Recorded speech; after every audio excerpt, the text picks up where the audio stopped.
Yeah. Burning rubber, tires screaming, engines go berserk. Pit stop precision like surgeons at work. Wheel to wheel, hands on the grip, no chill. Broadcast live, peacemaker keeping it real. Speed demons on the track, hearts racing with the sound. Slide tight in the curves, sparks flying off the ground. Victory's a beast, it don't come easy. Wheel to wheel racing, the grind stay greasy. 360 on the asphalt, danger a flirt. Every lap closer, the tires eating dirt. Peacemaker's lens, the hype ignites. Streaming the chaos under neon lights. Draft game strong, slingshot out the lane. Calculated risk deep in the veins. Checkered flags wave dreams on the brink. Fast decisions where you barely get to blink. Speed demons on the track, hearts racing with the sound. Slide tight in the curves, sparks flying off the ground. Victory's a beast, it don't come easy. Wheel to wheel racing, the grind stay greasy. On the asphalt, danger a flirt. Every lap closer, the tires eating dirt. Peacemaker's lens, the hype ignites. Streaming the chaos under neon lights. Draft game strong, slingshot out the lane. Calculated risk deep in the veins. Checker flags wave dreams on the brink. Fast decisions where you barely get to blink.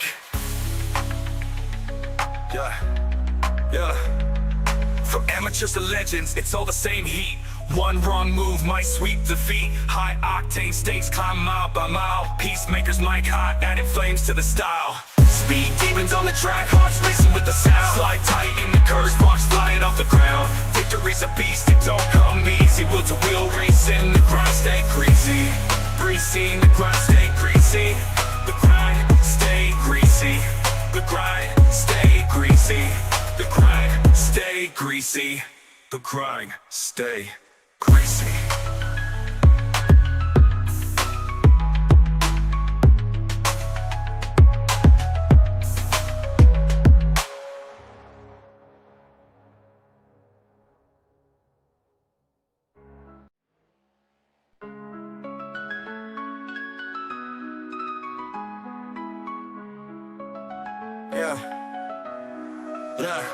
Burning rubber, tires screaming, engines go berserk. Pit stop precision like surgeons at work.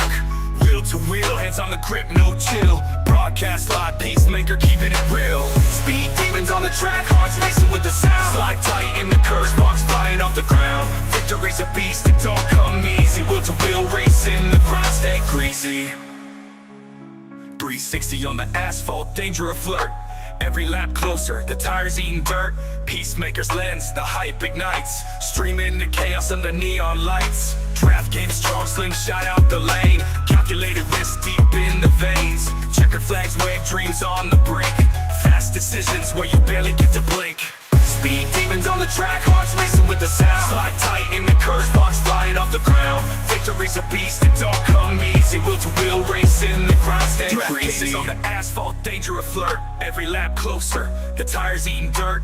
Peacemaker's lens, the hype ignites. Streaming the chaos under neon lights. Draft game strong, slingshot out the lane. Calculated risk deep in the veins. Checker flags wave dreams on the brink. Fast decisions where you barely get to blink.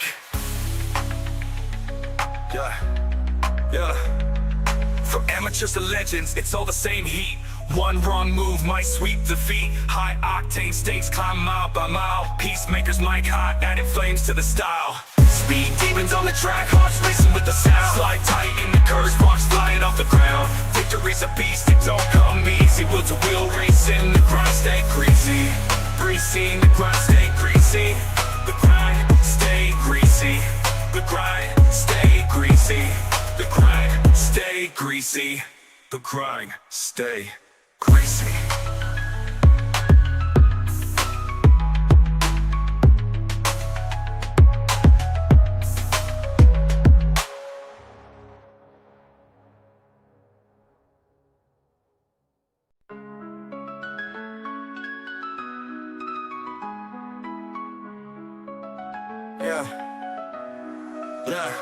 Burning rubber, tires screaming, engines go berserk. Pit stop precision like surgeons at work. Wheel to wheel, hands on the grip, no chill. Broadcast live, peacemaker keeping it real. Speed demons on the track, hearts racing with the sound. Slide tight in the curves, sparks flying off the ground. Victory's a beast, it don't come easy. Wheel to wheel racing, the grind stay greasy. 360 on the asphalt, danger a flirt. Every lap closer, the tires eating dirt. Peacemaker's lens, the hype ignites. Streaming the chaos under neon lights. Draft game strong, slingshot out the lane. Calculated risk deep in the veins. Checkered flags wave dreams on the brink. Fast decisions where you barely get to blink.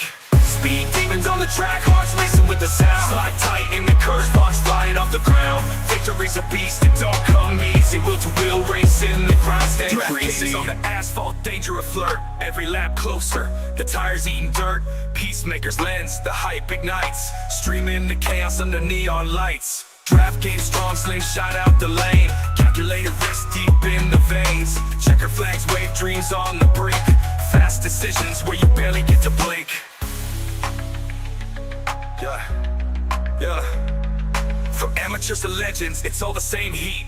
One wrong move might sweep defeat. High octane stakes climb mile by mile. Peacemakers mic hot, added flames to the style. Speed demons on the track, hearts racing with the sound. Slide tight in the curves, box flying off the ground. Victory's a beast, it don't come easy. Wheel to wheel racing, the grind stay greasy. Greasy, the grind stay greasy. The grind stay greasy. The grind stay greasy. The grind stay greasy. The grind stay greasy.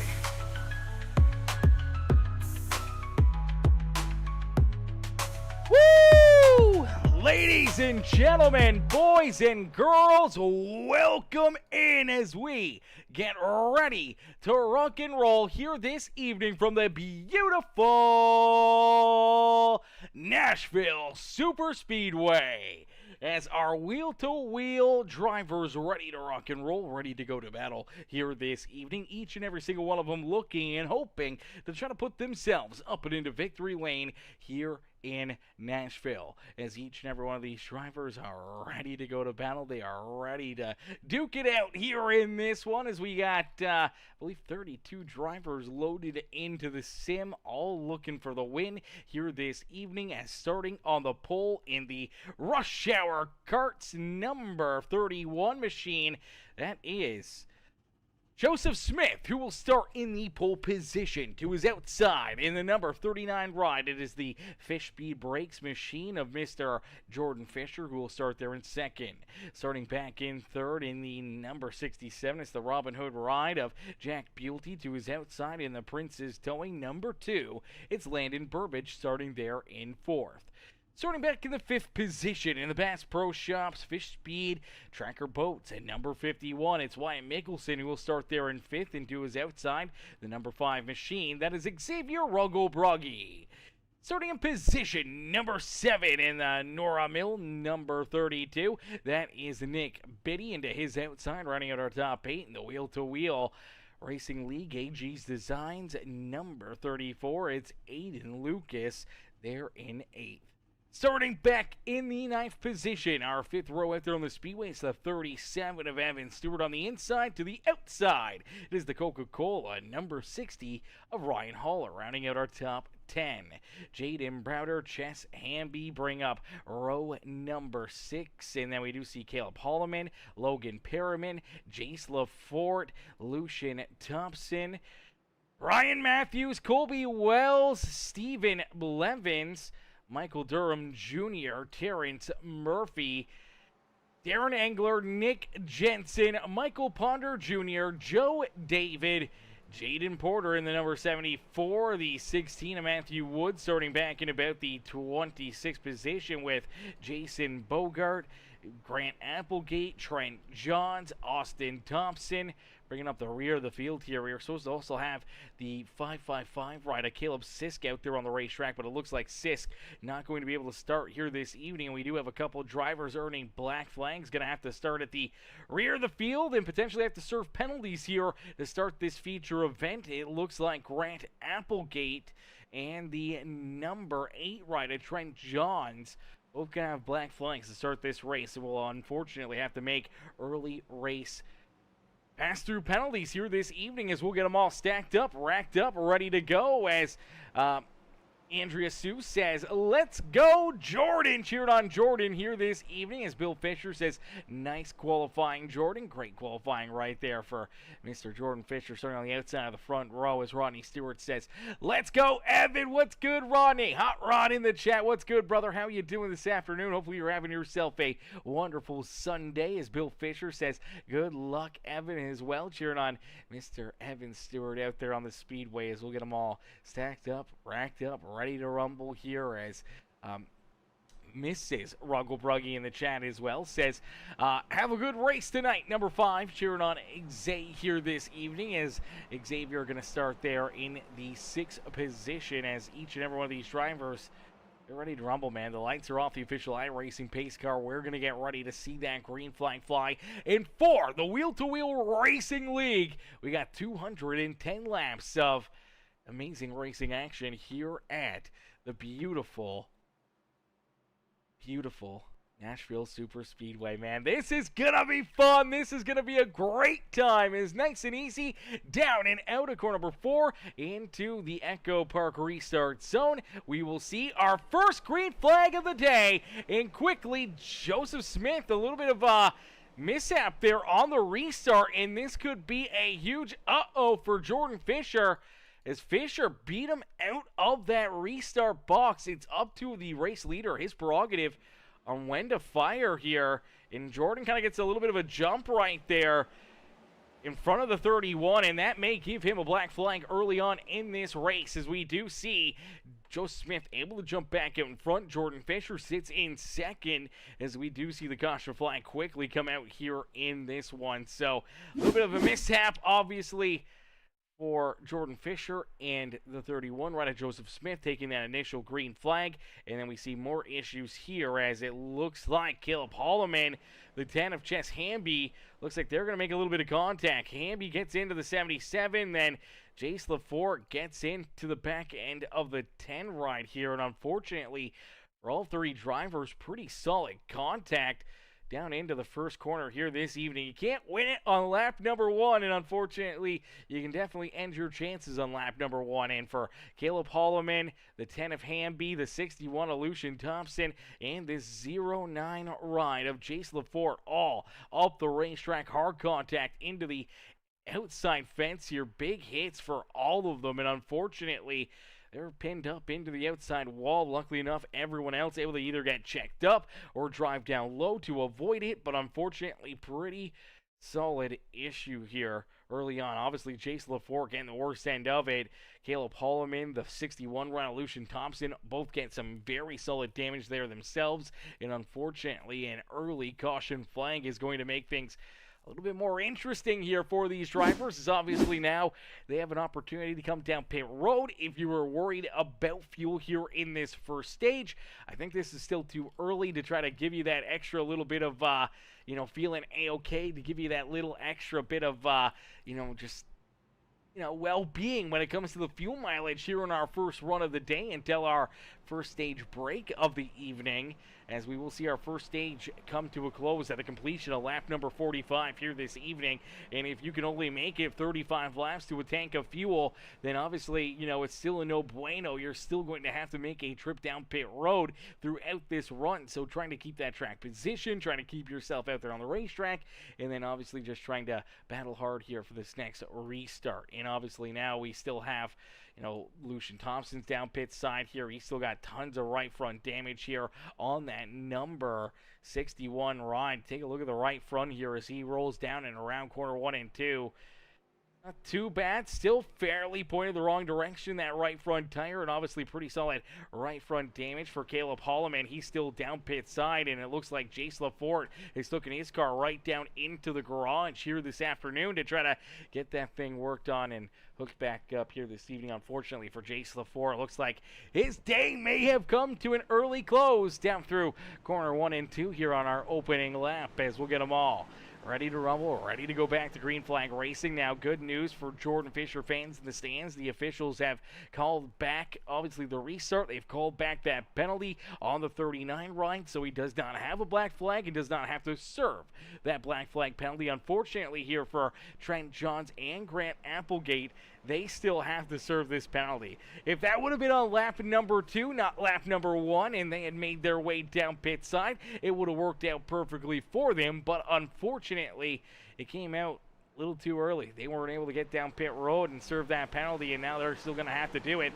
during green flag conditions, as we'll get them all ready to roll back down through corner number 4 and back to Echo Park restart zone. And again, Joseph Smith, he is our control car. He fires first in this restart zone, and this time fires a little bit more through the middle. And obviously for the 39, it's Jordan Fisher trying to be clear, trying to make sure he does not run into another issue or trying to earn another black flag.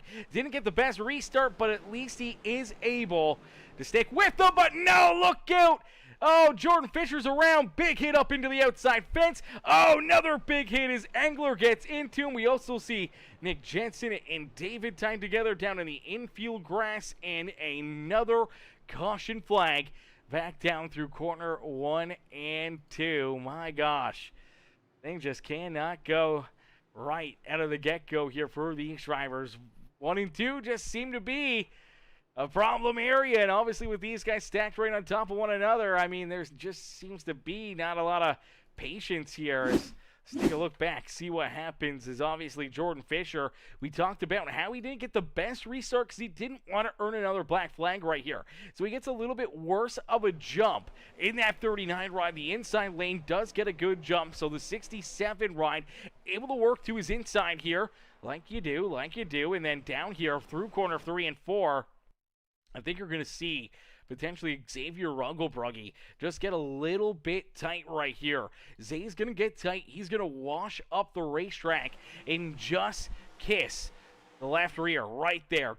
Just gets in to the 39 ride of Jordan Fisher. And unfortunately, that's all it takes. That little bit of contact knocks that rear end sideways and loose there for the 39. He washes up the racetrack. Hard contact up into the outside fence. And then everyone else trying to get through here ends up getting clipped. Hard contact. Probably even worse than getting into the outside fence the way he did. It didn't seem like there was a ton of massive damage here. The way he backed it into the outside fence right there. Even front end damage wasn't too bad. But this hit as Darren Engler gets in here absolutely cleans him out here. That right rear just gets absolutely shredded apart as here comes the Taco Bell ride and right into the 39 machine. That is a broken toe link and probably broken axle and so much more damage there to Jordan Fisher and that 39 ride. And then Engler with heavy damage and losing control of that car washes down, kisses that infield fence as well. Big hit, big hit right there for Fisher for the 83. And you did see a couple other drivers up ahead of them also get tied together, just trying to avoid that carnage as Joe David, and I believe it was the 55 ride of Nick Jensen, going to get tied up. So they're trying to avoid Jordan Fisher, and unfortunately they just get tied together right there, and they both make a couple contact there. Not a ton of damage to either driver, but a slide down through the grass, and luckily enough able to keep on going as couple big hits, couple big wrecks here early on this afternoon. Some tore up race cars down pit side, and unfortunately here you're going to see Jordan Fisher down there for an extended period of time. Caleb Holloman as well, as we are back getting ready to go to green flag racing here in this one. As Fish Mom, you may have spoken a little too soon as Andrea Sue says, wow, was that on accident? It was definitely on accident. We're 5 laps into this race. No one's going to come up and take somebody out like that. It was clearly a mistake. Your car gets tight. It pushes up the racetrack. It is a common theme with these race cars that they get tight on the center of the corner. And unfortunately, just tight racing side by side, during a restart. It's kind of what happens. I mean, that's what we see over and over again. That's literally what we saw for the first caution flag and for the second caution flag here this evening, and that's probably what we're going to see a lot more here this evening as we'll get them all stacked up, racked up, ready to go back to battle. Is Anna in the chat? What's good? Anna says, hey, my peeps, what's up, Anna? As Anna Alessandra says, let's go. Landon is here we go, back to green flag racing. Let's try it all over again, see if we can get down through corner number 1 and 2 here this evening as Joseph Smith leads us back down through the first couple corners, takes us back down the back straightaway. So far, things are looking good. Everyone's still pointing the right direction, and it seems like we have made it through corner 1 and 2 this time. Everyone is still rolling. Everyone is still pointed in the right direction as we go back to green flag racing, and now here we go. We do see, unfortunately, Grant Applegate and Trent Johns, they finally have to go and serve their penalties down pit side here, so they'll both hit pit road and serve their black flags out there on the racetrack. Is out in front. Joseph Smith has got that top spot, and now for the 31 ride as he holds on to the top spot, the big question mark will be, how long will we be clean and green? Will we see another caution flag here this evening? I'm sure we will, but obviously, now that we kind of got things rolling, drivers getting a little bit more spread out, a whole lot less of door-to-door action. The likelihood of another caution flag coming out quickly is a whole lot more minimal. So it is never a zero chance, but always a possibility. Is Xavier, he went to the rear of the field there, and luckily enough, he did have a few drivers pit behind him, so he's able to quickly work his way back up a few more spots here as the dying ride rolls there in position number 17 now on the Speedway. Michael Ponder Jr. right there behind him, the Valvoline number 13 machine. Unfortunately, he's falling back in a quick hurry as Brian Matthews able to get around him. The 17 of Jason Bogarts goes around him, and now here comes Nick Jensen, that 23 ride of Austin Thompson back there. Here comes Joe David, Lucian Thompson, Jens Hamby, Grant Applegate. Looks like Applegate, for the most part, able to stay on the lead lap, but may not be for long as Joseph Smith works right back down to his inside here, and unfortunately for that number 57 of Grant Applegate, that black flag early on will put him a lap down. Now, luckily enough, he is in line here for the lucky dog. So if there is a caution flag, if there is another issue, he's in line to get the lucky dog and get back on the lead lap here this evening. Caleb Holloman, unfortunately, is no longer in that lucky dog position. Neither is Trent Johns in the number 8 ride. Jordan Fisher, unfortunately, still down pit side. Tons of damage there on that number 39 ride. Darren Angler also with a ton of damage. And Jace LaForte down and off the racing surface here this evening is out in front.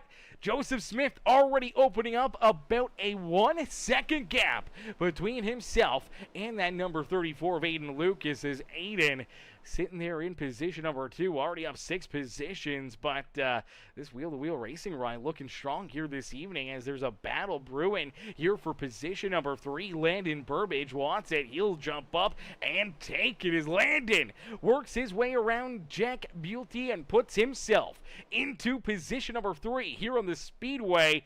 Jack falls back into position number 4 with Nick Biddy working right there to his back bumper. Evan Stewart from the 9th starting position now up into 6 as he'll try to work his fish speed right up towards that top 5, and Wyatt Mickelson right there with them as we do see the caution flag come back out. So great news for the 57 rider Grant Applegate. Is Applegate going to get the lucky dog, the free pass back on a lead lap, as I believe one of our lap down drivers, Caleb Holloman, going to run into some problems here. So Holloman looks like down through corner number 1 and 2. This seems to be the car graveyard here this afternoon. Just kind of lose the rear end on corner exit, and for the 1776 Motorsports ride, goes for a quick loop-de-loop, pointing the wrong direction, trying to get it rolling and back out there. Unfortunately, that's where we do see the caution flag fly. Now, we did see a couple drivers just in front of him, the 13 and the 6 ride, both pushing up the racetrack right here, both almost getting up into the outside fence or getting into it. See the 13 really have to get to the throttle right. There was a close call for both of them, and there you see the caution flag fly. But unfortunately, another yellow flag. That means another restart, another opportunity To see some craziness here on the racetrack now for Grant Applegate. He'll say thank you very much for the lucky dog, but we'll see if he can try to navigate his way back up there. And with all these yellow flags, I'm starting to think these guys probably won't have to make a pit stop here throughout this first stage. They should be able to save enough fuel throughout all the yellow flag laps early on that they'll be good to go to the end of our first stage of the day here this evening. As Anna in the chat showing the love here in this one. Rodney showing the love as well there. It says, oh, forgot my what's up, Peacemaker? What's up, Peacemaker? What's up, Rodney? What's up, brother? How are you, mister? Hey, you know what? We know what you're saying all the time, brother. We always know you're cheering us on. We always know you're cheering us on, my boy. That's for certain. That is for certain. As we're going to get them all stacked up, racked up, ready to go back to battle, ready to duke it out here in this one after a couple early caution flags here.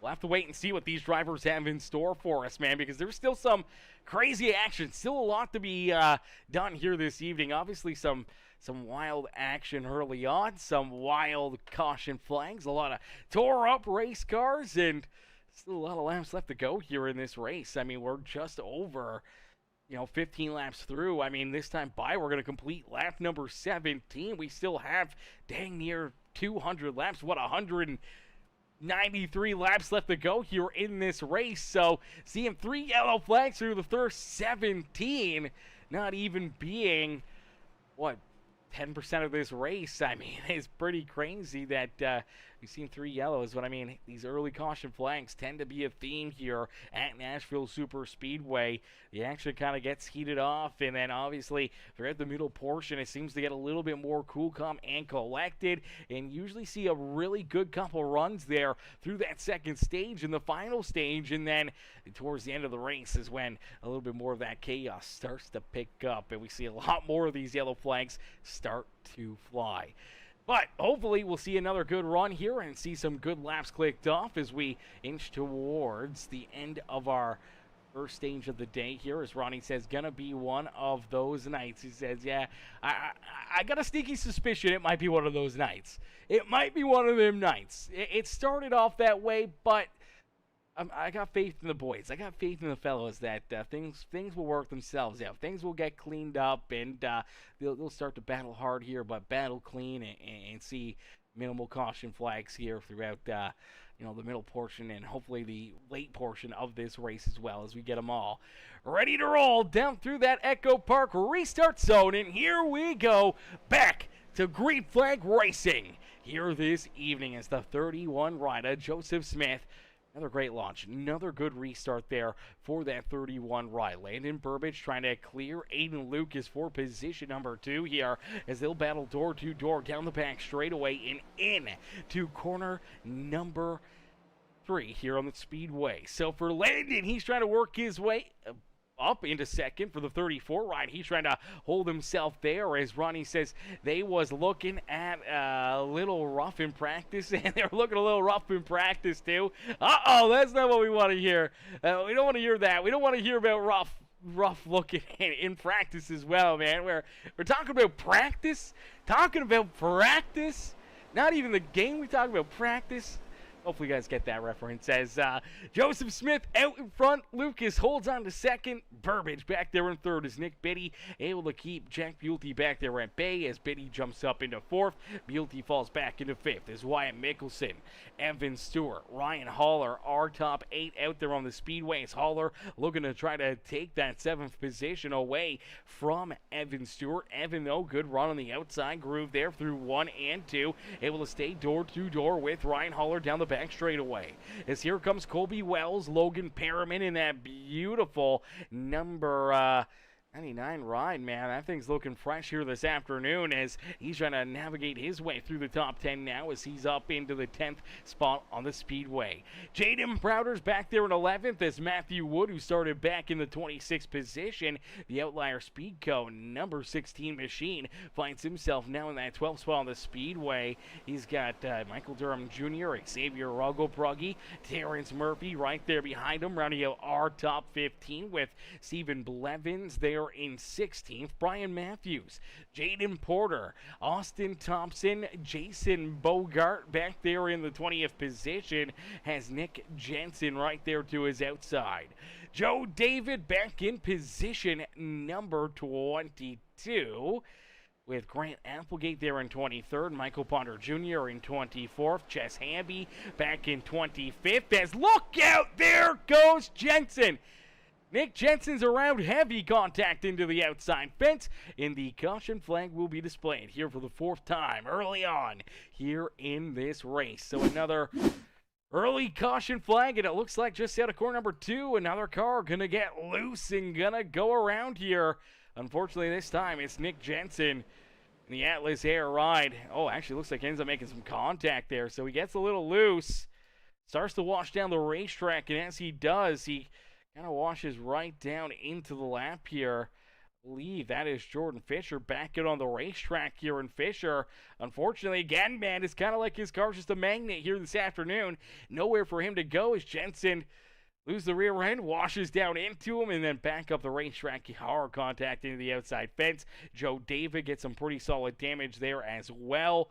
And then you see Chess Hamby, Michael Ponder Jr., all these drivers trying to avoid the tore-up race cars out there on the racetrack sliding down the back straightaway here in the Wheel-to-Wheel Racing League. So another yellow flag, another quick caution, as it's good to see Jordan Fisher back out there as the Fish Speed 39 ride rejoins the field. Unfortunately for Jordan, he does find himself about 11 laps down out there on the racetrack, and now again getting some more damage here in that 39 ride. So going to be a long day and a rough day there for the 39 machine, but we'll see if he sticks with it. Maybe he tries to get as much information as he can here from Nashville Super Speedway, put that into the memory bank, and make sure he gets his car and his teammates' cars dialed in here for late in this race to make the right changes, get them hooked up and feeling good, and try to get some good solid finishes there for the Fish Speed rides later here this afternoon. As Ronnie says, he was looking rough, a little rough in practice. Well, they looked a little rough here at the start of this race, but nonetheless, we'll keep on battling. We'll keep on fighting through it. As Jamal Stevens says, let's go, Joseph, number 31. Stay fast, he says. Stay fast, 31. Well, Joseph Smith definitely trying to stay fast out there on the racetrack as he's in front. He was our pole sitter, qualified in that top spot. He's led every lap so far, and in that rush hour karting, number 31, Ryan, he's hoping to try to keep these guys back at bay for a lot more laps here, especially for the next 20 laps, as he's looking to try to pick up our first stage win of the day, as our first stage will come to a close at the completion of lap number 45 here this evening. So 45 laps in, we will see the next stage come to an end, and for each and every one of these drivers, obviously 20 laps, man. I mean, we've only ran 25 now. We just completed 25 laps. We've seen 4 yellow flags so far throughout this race. Now, we could see a couple more before the end of this stage, or it could be a 20-lap shootout here to finish off this stage. So you can't slow down, you can't hold back, you can't make any mistakes and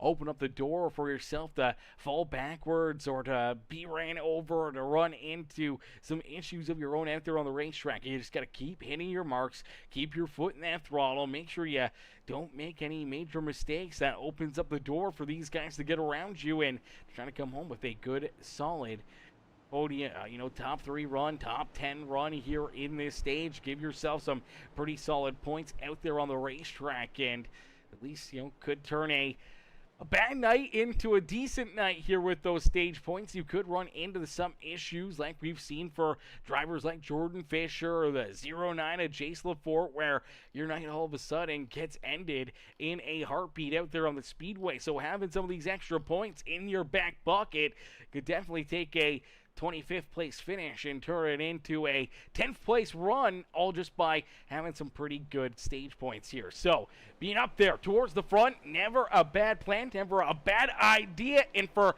Joseph Smith, as he sees that green flag fly once again, he'll be hoping to keep himself right up here for the next 19 laps of racing action is 26 laps down. Here in our first stage of the day is there, once again, door to door for position number 2. The Princess towing number 2 ride of Landon Burbage. He wants the spot. Aiden Lucas doesn't want to give it up. They were dang near inches apart down through 3 and 4. Luckily enough, no major contact there between Burbage and Lucas, but they will stay side by side all the way down the front straightaway into corner number 1 and 2. And right there, you see the 2 ride get a little tight, wash up the racetrack, had to roll out of the throttle. That's going to allow and open the door there for Aiden Lucas to clear him down the back straightaway, able to carry that extra little bit of speed as the 2 ride had to roll out of the throttle to avoid rolling up the racetrack and getting into him.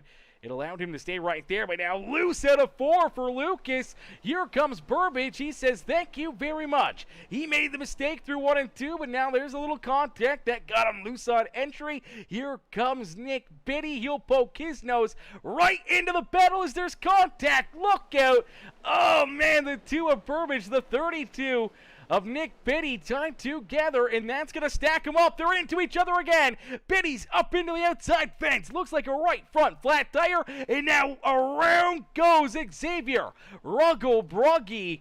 Oh, brother. Oh, man. Heartbreaker, but also a very good break there for Nick Biddy, as I'm not sure if he was going to get a caution flag right there or not, if Xavier did not go around.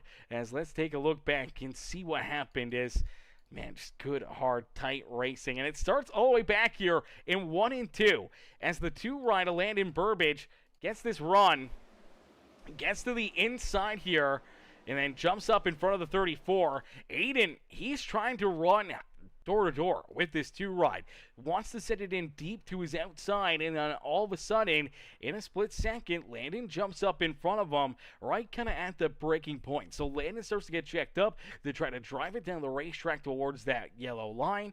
Aiden's trying to roll the outside with a little bit more speed and momentum, gives him a shot right there.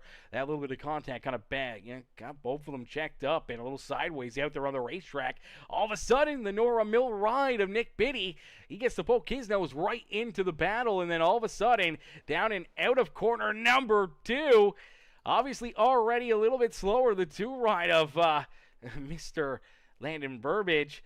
All of a sudden, there's contact right here. The 34 ride gets to his rear bumper, gives him another lick, and it just kind of kicks him sideways down the racetrack into that 32. And Nick Biddy, really solid contact there into Biddy's race car, and then look at everyone else checking up here, trying to figure out where they need to be, where they can go. Look at Wyatt Mickelson around the outside, able to take a big run to jump up into position number 2. Jack Bulty's there. Here comes the 45 of Wells. The 60 ride right there. Jaden Browder's there as well as Haller, as all these drivers get stacked up in behind the 32, the 2, and that 34 machine. And then, unfortunately here for Nick Biddy, he's still trying to keep this car pointing the right direction, but it's going to be tough to get a look at that right front. Let's see if we can go to a different angle here and try to figure out. So you take a look at this right front. It is not pointing the right direction, and even when you're looking at it, through here, look at how straight that right front tire is in the far left-hand side of the screen.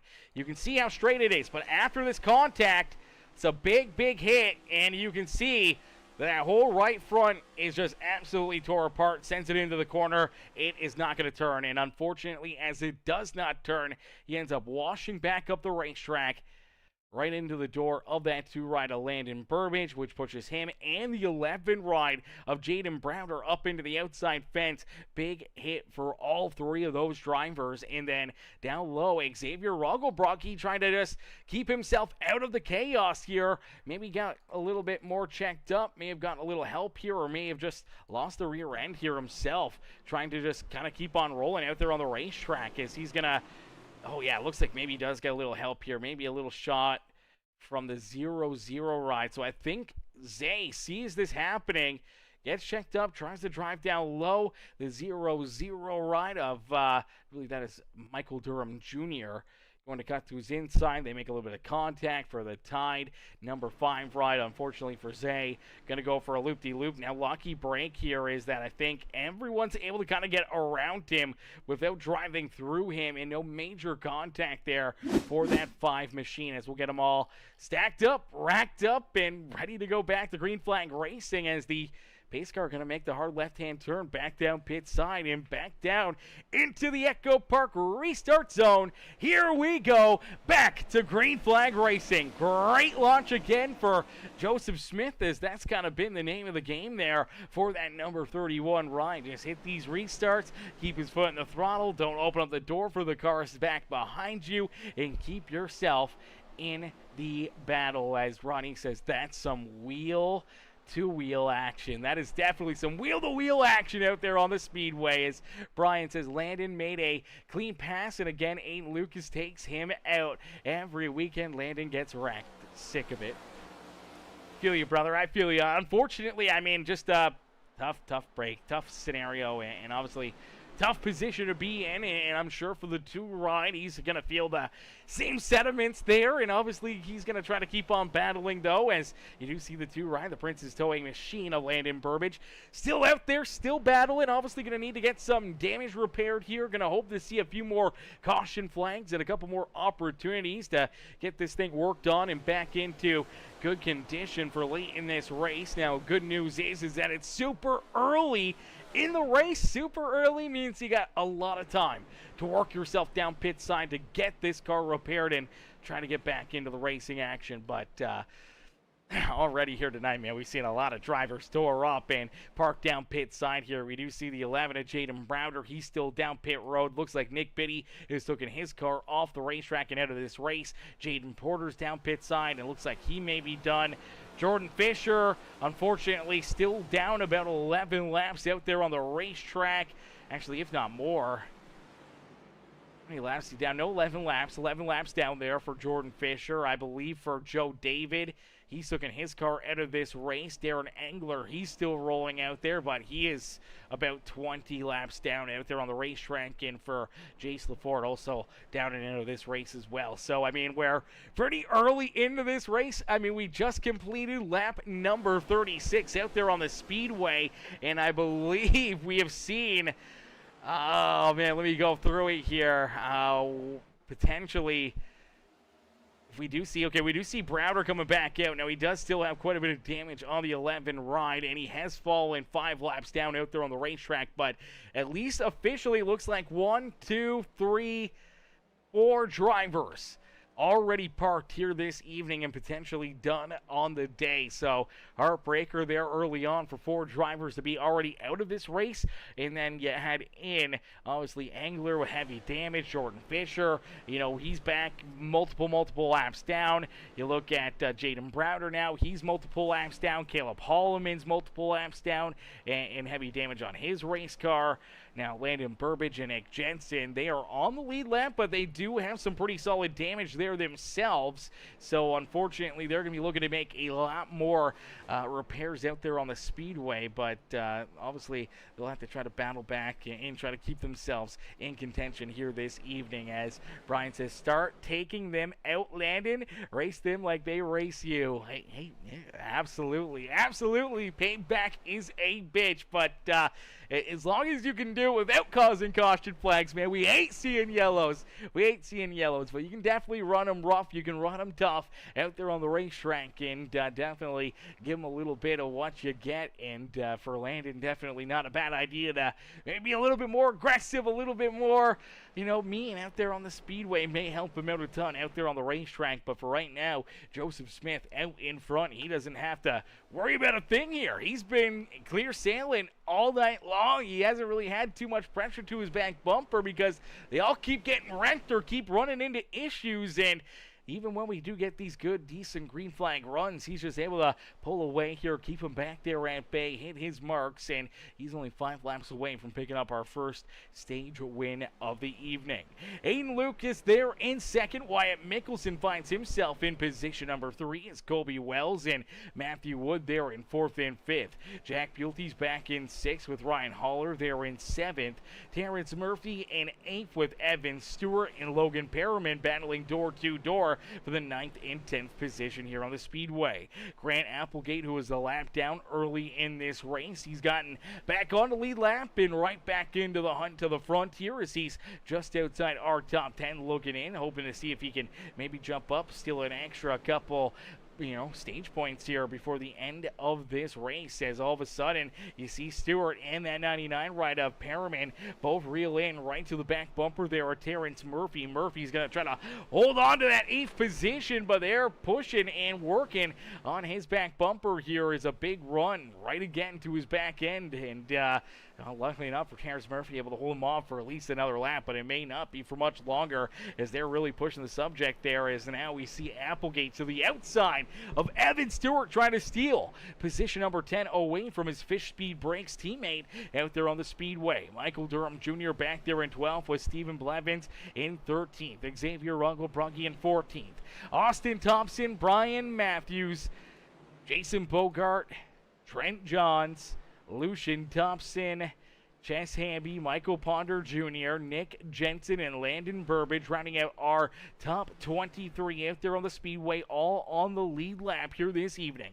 Caleb Holloman, first driver, 1 lap down, scored back in position number 24 on the racetrack. Jaden Browder, multiple laps down, there in 25th, with Fisher now into 26. Biddy, Angler, Jaden Porter, Joe David, Jace Lafort, and Caleb Sisk bring up the rear of the field here in this one. But it's all Mr. Smith out in front as Joe continues to lead the way here in this one. Joseph Smith down through corner 1 and 2. Nice and easy down the back straightaway. Has about 0.8 of a second between himself and Aiden Lucas as he'll be on cruise control down through corner number 3. Nice and easy out of corner number 4. Back down and across the line here for Joseph Smith as he will pick up our first stage win of the day. So Joseph Smith wins the first stage here this evening from Nashville Super Speedway. Aiden Lucas will come home in second. Wyatt Mickelson there in third. Matthew Wood, Jack Bulte, our top 5 there in stage number 1 with Colby Wells, Ryan Haller, Terrence Murphy in 8th, Logan Perriman in 9th, and Grant Applegate able to jump up and snag that 10th and final stage point out there on the Speedway in that 10th position. Unfortunately for Evan Stewart, fell just outside of that top 10 before the end of the stage. Xavier Rungelbrugge right there with him as the yellow flag does come out, and it looked like at the same time that our stage was coming to a close, we also saw the Zero car kind of running into some issues out. It looks like he may have gotten a shot here as well. Backs the corner up. I'm not sure if the yellow flag was already out at this point. I think potentially it was. So I think for the 0-0, he's getting checked up here because the stage has come to a close. The yellow flag is out.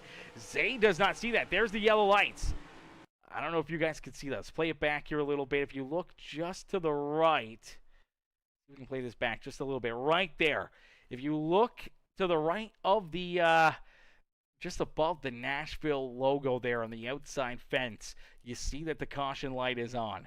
And unfortunately here for the Grizzly ride, he knows the yellow flag's out. The stage has come to an end, so he rolls out of the throttle. Unfortunately, Zay did not quite get that memo in time, could not get checked up in time. Unfortunately, gets into the back bumper of the 0-0 ride. Michael Ponder Jr. trying to save it. Unfortunately, ends up getting sideways and goes around right there. Now, luckily enough, no additional contact or damage there for him, so he'll be able to keep on going until he did spin the tires. Oh no. All right, we didn't see that part, so he does end up getting some pretty solid damage. So right here, this little bit just down through the grass, the extra hot tires out there on the racetrack, and unfortunately spins the tires as he's trying to get back up to speed and lose the rear end, goes around, hard contact into the outside fence, and unfortunately for the 71 ride, Brian Matthews, he drives right into him as well in that beautiful Best Buy 71 ride, and he ends up getting some pretty solid front end damage out of that whole ordeal. And unfortunately there for a couple of drivers, even though it's our stage break, still some issues out there on the racetrack as we'll get them all stacked up, racked up, ready to go back to green flag racing. And it looks like out of pit road, Aiden Lucas comes out of it with the race lead, so he will be the control car here on the restart. Looks like the 39 ride of Jordan Fisher's looking for the wave around here, trying to earn a lap back out there on the racetrack.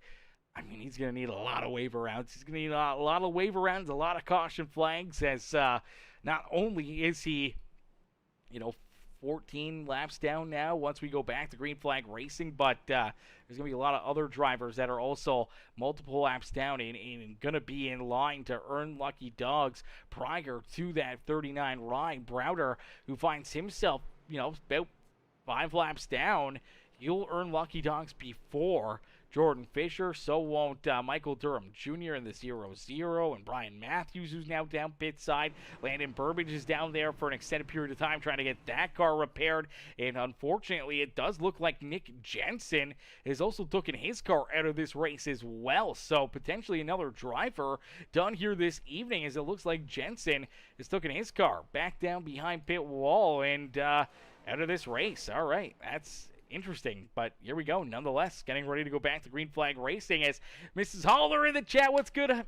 Sure. How are you? Sure coming in, showing the love, says hello everyone, kicking it with the Peacemaker, my favorite, says hey Anna, my girl, what a week. Yikes. Hey, hopefully the week wasn't too bad for you, and hopefully this beautiful Sunday night racing here with the Wheel to Wheel Racing League on Peacemaker Gaming makes your week that much better. That's all I can say, as Anna says, hey girlfriend, how are you doing? She says, how you doing? Yeah, that is a great question. How are you doing? As Mrs. Holler says, okay, I think people are going crazy. Everyone has a problem this week. Everyone has a problem this week. That's probably accurate. That's probably accurate. Is it supposed to be like a full moon or something coming up? I mean, I don't know. Maybe it's just that time of the month. That's just the crazy time, as Aiden Lucas with that good restart, he's able to take advantage of it and keep himself out in front of the field. And now you do see Joseph Smith. He's going to have to try to battle back to the front here. He's able to battle door to door with Grant Applegate there on that lap and able to beat the 57 back down across the line. So now he'll go to work trying to reel back in this 34 ride of Aiden Lucas, as Aiden out in front leading the charge. And now here at Nashville Super Speedway, as our second stage of the day is officially underway. Jack Bultey's there in fourth, as Wyatt Mickelson trying to hang on to that fifth position, trying to keep that beautiful Fish Speed 45 ride.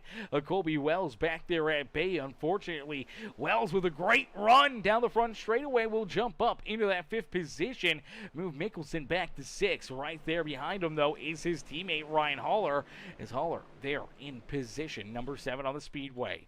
Terrence Murphy, Matthew Wood, and Xavier Runkel Brunky round out our top 10 now on the speedway, as Logan Perriman falls back to 11th. Stephen Blevins, Evan Stewart, Trent Johns, Austin Thompson, Jason Bogart, Chess Hamby, Michael Ponder Jr., Lucian Thompson, and Caleb Holloman now round out our top 20. So Holloman able to get a lucky dog back on the lead lap there himself in that beautiful Dr. Pepper number 77 ride. Landon Burbage, who is out there on the speedway, does find himself a couple laps down, but he is in line for the lucky dog here. So a couple quick caution flags. Landon could get himself back on the lead lap, and you've seen the crew do some pretty good work here on that 2 car. It's got it in a lot better shape, obviously still in fairly rough shape, but definitely looking and seems like it's handling a whole lot better this time around for that 2 ride. Jaden Browder, unfortunately, still 5 laps down out there on the racetrack, scored back in the 22nd position. Brian Matthews in that Best Buy 71 ride,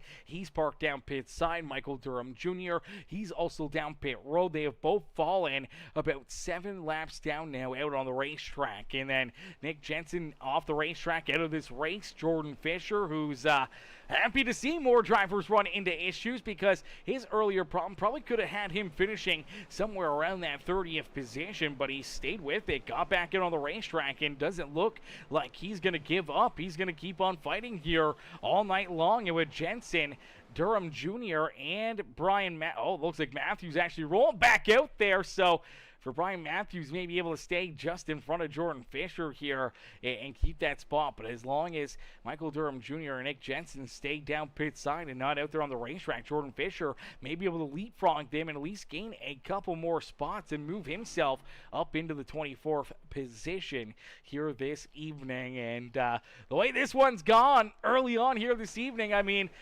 we could see a lot of drivers have early exits here today. There could be a lot of drivers that end up loading up their rides and joining the fans in the stands to watch the finish of this feature event here this evening. So you gotta just stick with it, man. You don't want to, back down, give an inch, or put yourself out of this race because there still may be very valuable points on the line. As Holler says, look at Mickelson and Holler go. Yeah, Mickelson with a great run there. He ended up finishing second in that stage. Man, what a great run, great drive to start the day there for Wyatt, and Holler, I believe, came home 7th there in that first stage as well. So a couple good runs brewing here for the 51 and 60 ride out there on the Speedway. But out in front, Aiden Lucas continues to hold on to the race lead, man. Just having that clean air, being out in front, controlling these restarts. We saw it work out perfectly for Joseph Smith throughout that first stage of the day, and now Aiden Lucas hoping that it can work out into his favor throughout stage number 2. But so far here in stage number 2, a whole lot more green flag laps being laid down, and some great racing here. These guys putting together a good run, a good drive here as stage number 2 has gotten started here this evening. And for Aiden Lucas, just trying to keep himself out in front. Smith tracking him down. Jack Bulty's up and into third here as Mickelson, Wells, all these drivers trying to keep on battling out there on the racetrack. Let's see if we can jump on board here with the Outlier Speedco number 16 of Matthew Wood. Let's go for a lap or two around Nashville Super Speedway. On board with the 16 of Matthew Wood here this evening as I'm going to get a quick drink into me here, and we'll get a couple laps around, give you guys a look here and what these drivers see out of the cockpit of these race cars.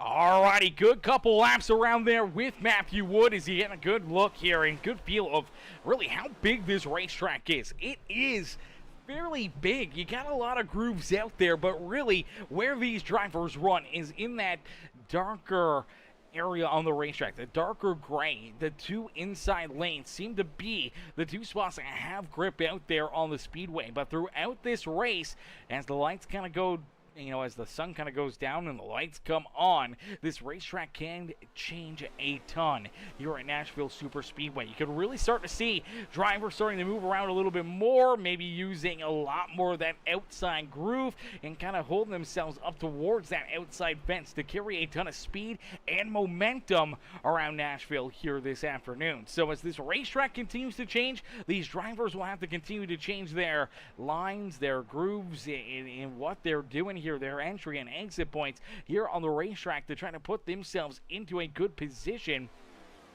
late in this race, as you do see the 16 ride of Matthew Wood able to work his way around the 60 of Ryan Holler there for position number 7 on the racetrack. Move Holler back to the 8th position Matthew Wood up into position number 7 there on the speedway, is out in front. Still a few car lengths here between Aiden Lucas and our second place driver Joseph Smith, as Smith sticking right there with him, not letting him run away with it, but hasn't been able to mount the challenge yet to try to steal this race lead back away from that 34 ride. Is now here at the Super Speedway. The big thing is that track position in the dirty air here on these race cars. The dirty air can really affect your ride, whether or not it's corner entry or just trying to keep your car from, getting a little bit loose, throughout the corner. Having that dirty air in the wake of the car in front of you can really upset the handling of your race car, where you may get a little bit more tight, you may get a little bit more loose, you may have to start to roll out of the throttle just a little bit more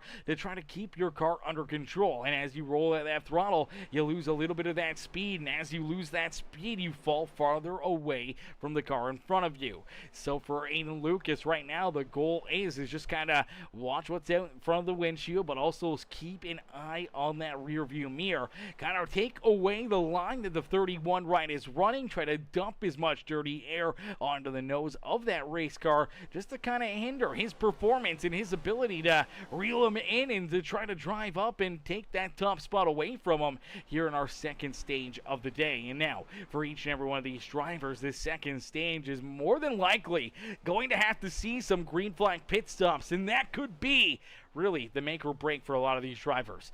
Obviously the caution flags, the issues early on, took a lot of cats out of contention here this evening. Getting collected in other people's issues, other people's mistakes out there on the racetrack, and unfortunately for a lot of drivers, they end up with nowhere to go and no reaction time to really make a move to avoid a spun sideways race car. And a lot of those guys have had early exits here this evening or have fallen multiple laps down. Now, to keep yourself from hurting yourself here this evening and putting yourself in the hole, you gotta be perfect down pit road. As much as it's nice being perfect out there on the racetrack, being perfect down pit side is a huge key to success here this evening, and that could be really just the winning strategy. Being good down pit side can win you this race, especially if we see long green flag runs throughout the final stage of the day, and that could allow somebody to jump up and put themselves into a winning position with a couple good green flag pit stops here late in this race, or other drivers just running into pit road mistakes, earning black flags, or anything else will give you a hold or a pass-through penalty, and all of a sudden you find yourself, losing a lap or two out there on the racetrack, all because of a pit road mistake, and taking yourself out of contention for either a good run or a potential win here at Nashville Super Speedway. So we'll have to keep a close eye on that. It's nice and easy down the back straightaway and into corner number 3. Nice and easy out of corner number 4. And for the 34 of Aiden Lucas, he'll cut back down across the line. He'll complete lap number 70 here this evening. So 70 laps down. They were last down pit side on lap 47. So for each and every one of these drivers, they now have about 23 laps into this run and into their fuel mileage. So the calculator's got to be working. When do you come down pit side? When is your trip down pit lane? Do you split this run right in half? And if you do, that's virtually pitting here in the next few laps to come down pit road and kind of split this stage up with maybe a 35 lap run and maybe another 35 lap run to bring you somewhere around that number that you need to be at to make it here in this stage. But we could see a few drivers either trying to come early or a few drivers wanting to come down pit side late out there on the racetrack, and that could be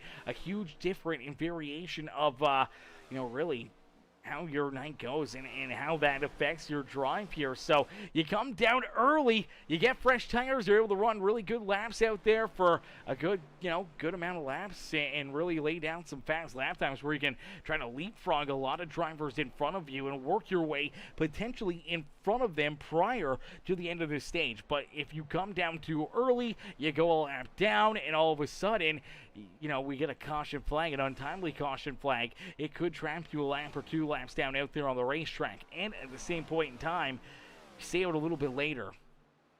You'll give up a lot of time to a lot of drivers, but you can gain a lot of time back as you come back out onto the racetrack. You'll have really, really good tires, and you can take a look here at what some new tires can do compared to older tires here as the number 11 rider, Jaden Browder, comes back out onto the racetrack here. He was down pit side on lap 56, getting repairs done to the 11 machine.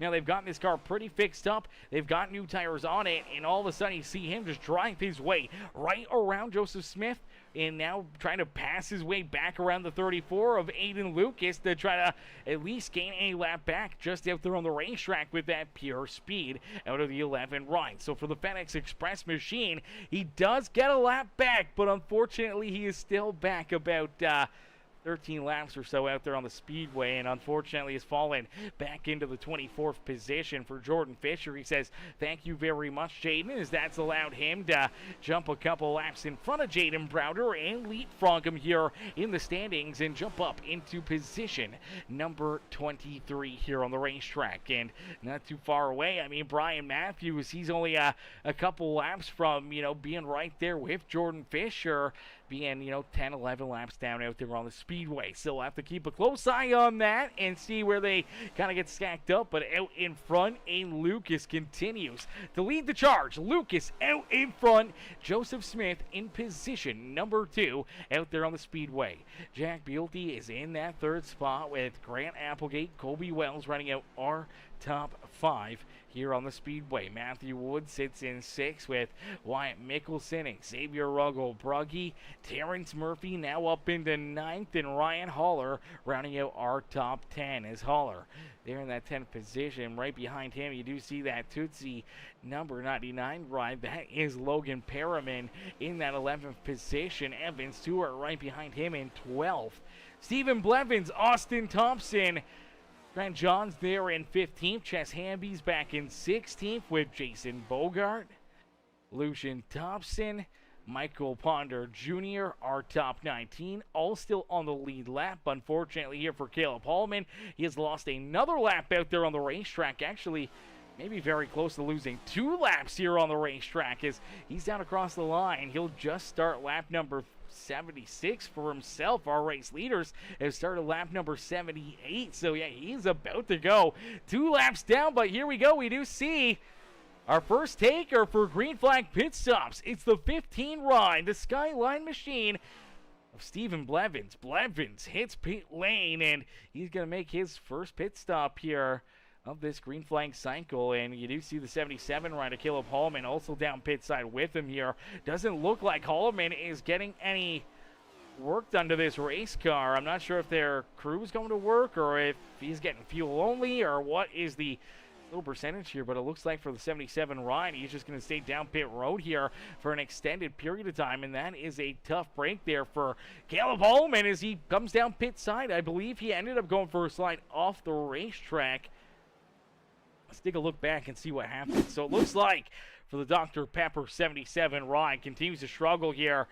Gets loose out of corner number 2, pancakes that outside fence, goes for a ride down through the grass. Hard contact into the infield fence there as well, and that's why we see him down pit side, because the car is kind of destroyed and unfortunately now parked down pit lane and may be down there for a very extended period of time here this evening. But out in front it is the wheel-to-wheel AG's design number 34 ride of Ada Lucas, who continues to lead the way as they just completed lap number 81 here in this one. So 81 laps down. Now we do see Jordan Fisher down pit road. We saw Fisher trying to play a little strategy there, trying to get him a lap back. And now he's been able to run pretty solidly for a good distance, and things should cycle back around where it may allow him to get, back another lap or 2 out there on the racetrack to try to help his case out a little bit more here this evening and at least give him more opportunities to maybe catch up and pass some drivers, gain a couple spots here late in this race, maybe even still come out of this thing with a top 20 run, which is definitely not out of the picture. But now here we go. Joseph Smith is down pit side. Jack Bulkey's going to come with him, so won't Colby Wells. Xavier Ruggle, Bruggy, Terrence Murphy, Logan Perriman, Trent Johns all come down pit side here on lap number 82. So 82 laps completed. Technically, we're on lap 83 here, but good chunk of our drivers come down pit side. Next time around, here comes Wyatt Mickelson. He'll hit pit road, so won't Ryan Haller and that 37 of Evan Stewart. So far, no mistakes down pit lane for any of these drivers. No mistakes, no black flags here. Everyone's able to keep on battling, but we do see more issues here. The two ride. Oh no, heartbreaker here for any of the Burbage fans in the stands, as it looks like the two ride, he might try to get a little revenge here on the 34 of Aiden Lucas. Looks like maybe, I don't know, does he get a little revenge here, or does Aiden just send him again? All right, I think Aiden might just send him again right here. All right, well, this is interesting. This is interesting. All right, so obviously slower, obviously not on the lead lap, but 34 still sends it in there, even being our race leader. Kind of just drives right through that left rear bumper of the two machine of Landon Burbage, shoves him up the racetrack, hard contact up into that outside fence, and obviously tons of damage again here for Landon Burbage, but obviously that's going to put some pretty decent damage on the right front of that 34 ride as well. Landon's back down pit side, getting that car worked on, and hoping to try to continue here this evening. Unfortunately, that hit may have taken him out of this race, but for Aiden Lucas, he still rolls out in front, and it doesn't look like a ton of right front damage here. I'm not sure if iRacing just isn't showing it for us, but obviously for the 34 ride, doesn't even look like there's a scratch on that wheel-to-wheel racing ride, and he stays out in front, continues to lead the way, and obviously for Landon Burbage, he's down pit side and no longer battling here throughout this one, but we do see Aiden. Oh, he's trying to hit pit road. Almost missed it right there. Almost got down pit side with a little too much speed. Almost missed pit lane. That would have been a massive, massive mistake there in the 34 ride. Still may have been a big mistake if he ended up losing, you know, a second or two, just trying to make that correction down pit lane, as we did see Matthew Wood just down pit side. I believe we saw a couple other drivers down pit road as well, as there's Austin Thompson. He's rolling back out here. He's ready to get back into the battle here this evening, as Aiden Lucas, he's down pit lane. We're waiting for Grant Applegate, Jason Bogart, Lucian Thompson, all the hit pit lane here themselves. Michael Ponder Jr. yet to come down pit road here throughout this green flag cycle, so the Helveline number 13 machine may have to make a green flag pit stop here sooner rather than later. But for Joseph Smith, he's able to have a great cycle here. He's able to get down pit side. He consumes that race lead, pitting, you know, only just a couple laps sooner here. I guess 5 laps sooner than Aiden Lucas. And that actually gives him a pretty solid gap here. About 2.1 seconds between himself and Aiden Lucas. So that's a great break for the 31 ride. If things cycle back through, if we do see Applegate, Bogart, Thompson and Ponder all have to come down pit lane here and all have to make green flag pit stops before the end of this stage, it could put Joseph Smith right back out in front and continuing to lead the charge here in this one. As Anna says, Aiden Lucas, you got nerve. Are you that jealous of Landon? He's gotta be. He's gotta be that jealous. He's gotta be. That is for certain. Jealousy is, you know, it's a dangerous thing, and unfortunately there a couple times, a couple pieces of contact, and obviously maybe some bad blood between Aiden Lucas and Landon Burbage, and obviously shown that it's reaching a boiling point maybe here this afternoon, and that may continue here. I mean, Landon may still have a chance to get back out there. He is not done this race. He is still parked down pit road, getting service done to that 2 ride, trying to get it back into decent racing condition to get back out into the battle. And if he finds himself around that 34 line. Again, there may be some more fireworks out there on the racetrack, but we'll keep a close eye on it to see how that kind of gets played out. Is out in front. It is Applegate who continues to lead the way, and this time by the start-finish line, they'll complete lap number 92. So 92 laps down here in this feature event, and we're inching closer and closer to that halfway marker here this evening. But for each and every one of these drivers, the big question mark will be is how much farther can you go? Our second stage will come to a close at the completion of lap 115 here this evening. So 115 laps,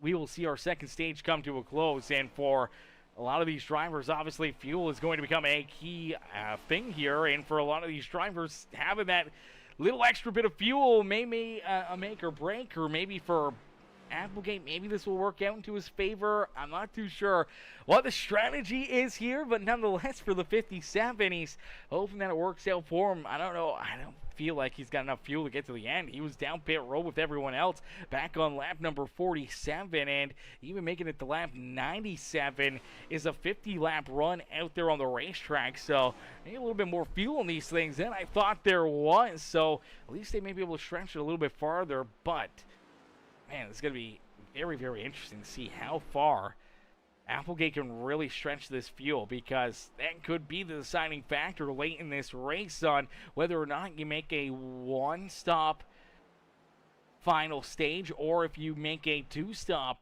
cycle throughout that final stage. Having to make 2 pit stops instead of 1 could save you a ton of time out there on the racetrack, as we do see Lucian Thompson finally hit pit road here on the completion of lap number 34 for the 61 ride. Unfortunately, here for that 61 machine, he's one of the only drivers we saw throughout that green flag pit cycle end up with a black flag down pit side, and unfortunately this will come with a hold. He'll get held down pit road. This will more than likely cost him a lap or 2 out there on the racetrack, as here we go. Applegate can go no farther. Here comes that 57. He'll hit pit lane as well, so he completes lap number 96 as he crosses the line here and into his pit stall. So really, they were able to run really close to 50 laps, about 49 laps there, minus a couple caution laps in that as well. I mean, it's going to be really, really tight.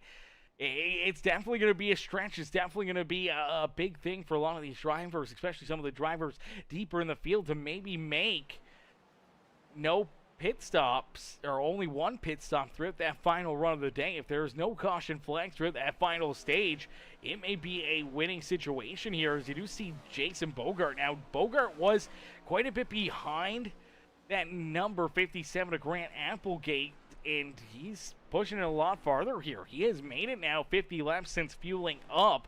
We'll see if he can make it another couple laps here. See if you can do virtually 50 laps of green flag racing. And if that's the case, we may see every one of these drivers try to flip that switch, go into fuel savings mode here for that final stage, and just try to make it on 1 green flag pit stop here midway through that second stage, and not,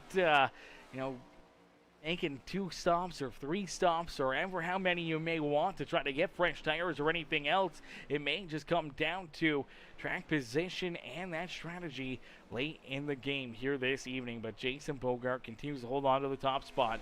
Joseph Smith is back in position number 2, and really, you look at the tire fall off here. I mean, there is 35 laps or better between Joseph Smith and that 17 of Jason Bogart. Last time around, Bogart ran a 30.93. Smith ran a 30.44, so about half a second right there of speed between each other, but that's with 30 plus laps on your set of tires. So I mean, if you're in line, if you're in a good position late in this race, it could really work out in your favor. As you do see Jason Bogart finally down pit road here. He does make it to lap number 99, so that was virtually a full 50 lap run right there for Jason Bogart during the green flag conditions here this evening, as Smith does reconsume that race lead. Aiden Lucas back there in second. I think Smith is now right where he wants to be, as he can try to keep on dumping this dirty air onto the nose of the 34 ride, try to keep himself out in front as they complete lap number 100 here this evening. So 100 laps down, 110 more laps left to go here from Nashville Super Speedway, as the Rush Hour Karting number 31 of Joseph Smith out in front has that race lead and looking to try to hold off Aiden Lucas, who does have 5 lap better tires than this 31 machine out there on the speedway, and that could be the difference maker here later in this run, as Aiden's just going to try to slowly but surely reel him in. Maybe having that extra 5 lap better tires may be able to make up for the fact that you're getting aero blocked out there, you're getting a lot of dirty air dumped onto your race car. That could slow you down, but it may not slow him down enough to be able to finally get a run and make a green flag pass for this race lead, as Miss Haller says, "Come on, Haller, get up behind Wyatt," cheering on Wyatt and Mr. Haller here this evening. Wyatt's back there in position number 8. Haller's in the 10th position, trying to move on forward, earn himself a little bit more stage points here this afternoon, as Brian Alessandro says, number 34 is a dirty driver, is the only way this will get put up. Yeah, I mean, it's not up to my prerogative, and it's not up to my decision on what happens or anything else, or who gets called a what out there on the racetrack. But I'll let you guys fight for that in the comments section all you want. Just keep it fairly civil out there. Keep it fairly civil. I mean, no need for name calling or anything else. You can definitely voice your displeasures, but don't make it personal. Just keep it on the racetrack and keep it about the racing, and that's about as far as you should probably take it. And here tonight, unfortunately, for that to Ryan Landon Burbage, she unfortunately did get the raw end of the deal there twice from the front bumper of that 34 ride of Aiden Lucas. Now for Aiden, he continues to roll that second position, and for the to Ryan Landon Burbage, he continues to, I believe, sit down pit side here and potentially out of this race, and I believe he has taken that car back down behind pit wall. So it looks like Landon Burbage is done here this afternoon. We'll see if he can jump back in here, if he does jump back out there later on throughout this race. But as of right now, looks like he is done. Caleb Holloman also down pit road. Looks like his day may be done. Same with Jaden Browder, as they're both down pit side again, and they've been down pit road since lap 77 and lap number 70 there, and it looks like their days have come to an early close.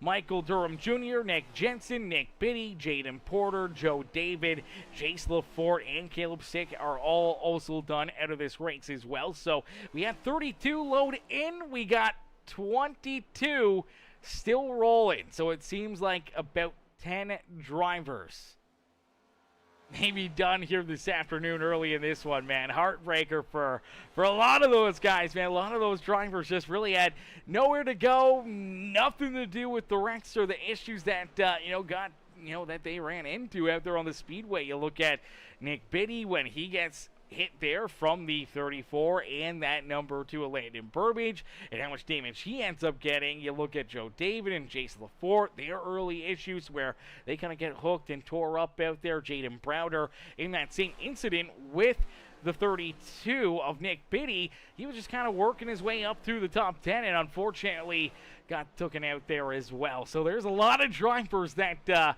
just have not had things go their way here this afternoon. I mean, look at Jordan Fisher there as well. I mean, Fisher still rolling, still battling here this afternoon. Unfortunately, still finds himself about 10 laps down out there on the racetrack, and just still fighting, though. Still fighting. It's not over until the fat lady sings here, and luckily enough for Jordan Fisher, I mean, Fisher probably could have taken an early exit from this race, probably finished back towards, 29th, 30th position here this evening, but sticking with it and having those other drivers run into problems, he's able to work his way up and into the 21st position, but out in front after in the pole position, leading the first 45 laps of this race. Took him a little while to get back out in front, but the 31 ride picked up the first stage win of the day. Looking for stage win number 2 is Joseph Smith. Down across the line will complete lap 109 out there on the speedway as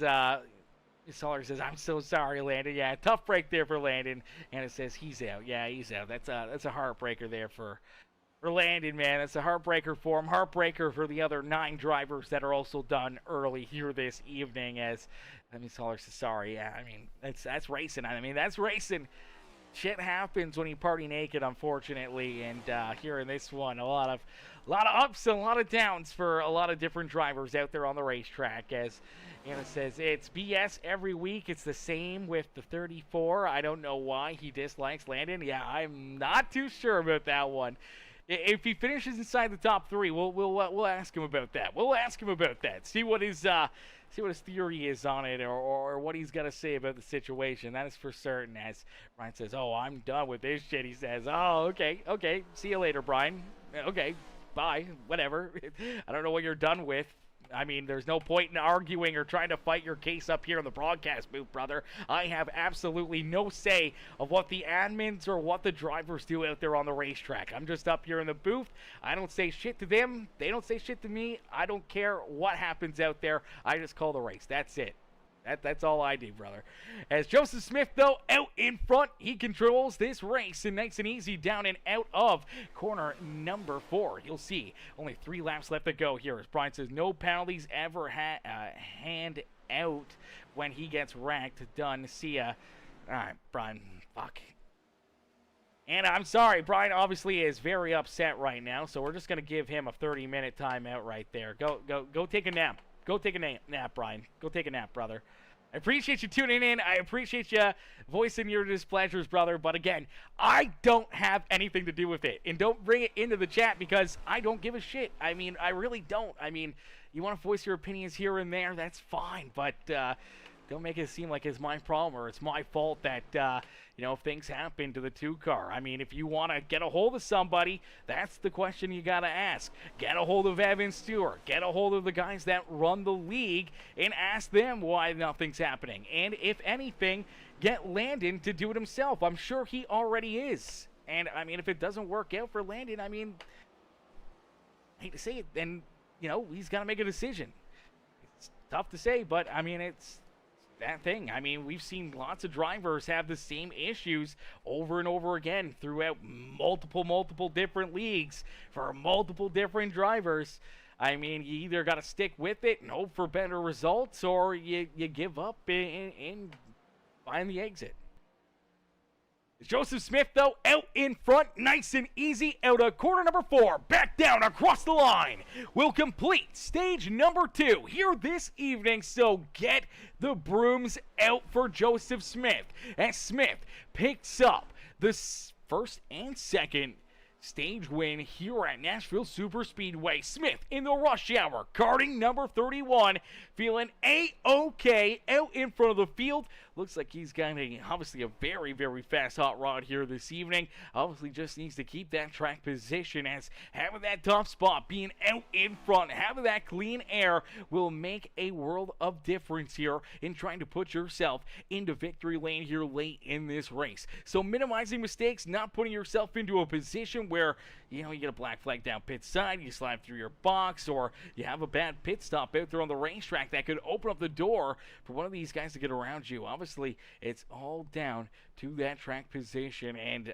obviously last time we had a stage break, the 31 ride lost the race lead to Aiden Lucas down pit side. Aiden was able to win the race off of pit road, held on to the race lead until that cycle of green flag pit stops. It took Joseph that amount of time. I mean, that was virtually, 40-45 laps of racing action until he was able to jump back out in front of this field and reconsume that race lead. So, late in this race, you don't want to have those issues. You don't want to be back there and kind of stuck and stalled out in position number 2, knowing that you got this hot rod in a fast car here this evening. So I think for the 31 machine, he's going to have to try to push his luck down pit side here.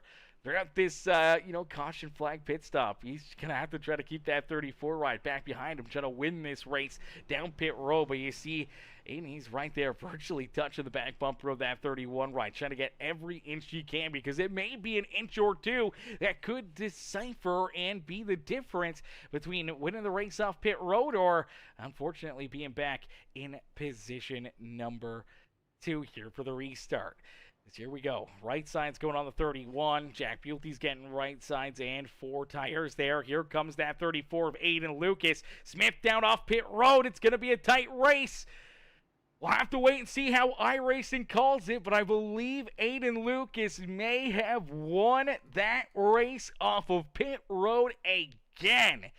So it's the green cone here is the difference maker, and it looks like maybe a little bit too much tire spin out of that first stall, and unfortunately, the 31, he loses the race lead again down pit side to Aiden Lucas, and now Joe is really going to have to try to find something here on this restart. Really going to have to try to find that extra gear to try to get up and around him here. If you lose too much time out there on the racetrack, it's going to take a tough time out there to get back into the race. As Bill Fisher says, I want to acknowledge that the number 5 apologized to Jordan. That was very nice of the 5. Jordan says the 5 is a good guy, which is nice to hear. Yeah, I mean, a lot of times the contact that's out there is just good, hard racing. It's never...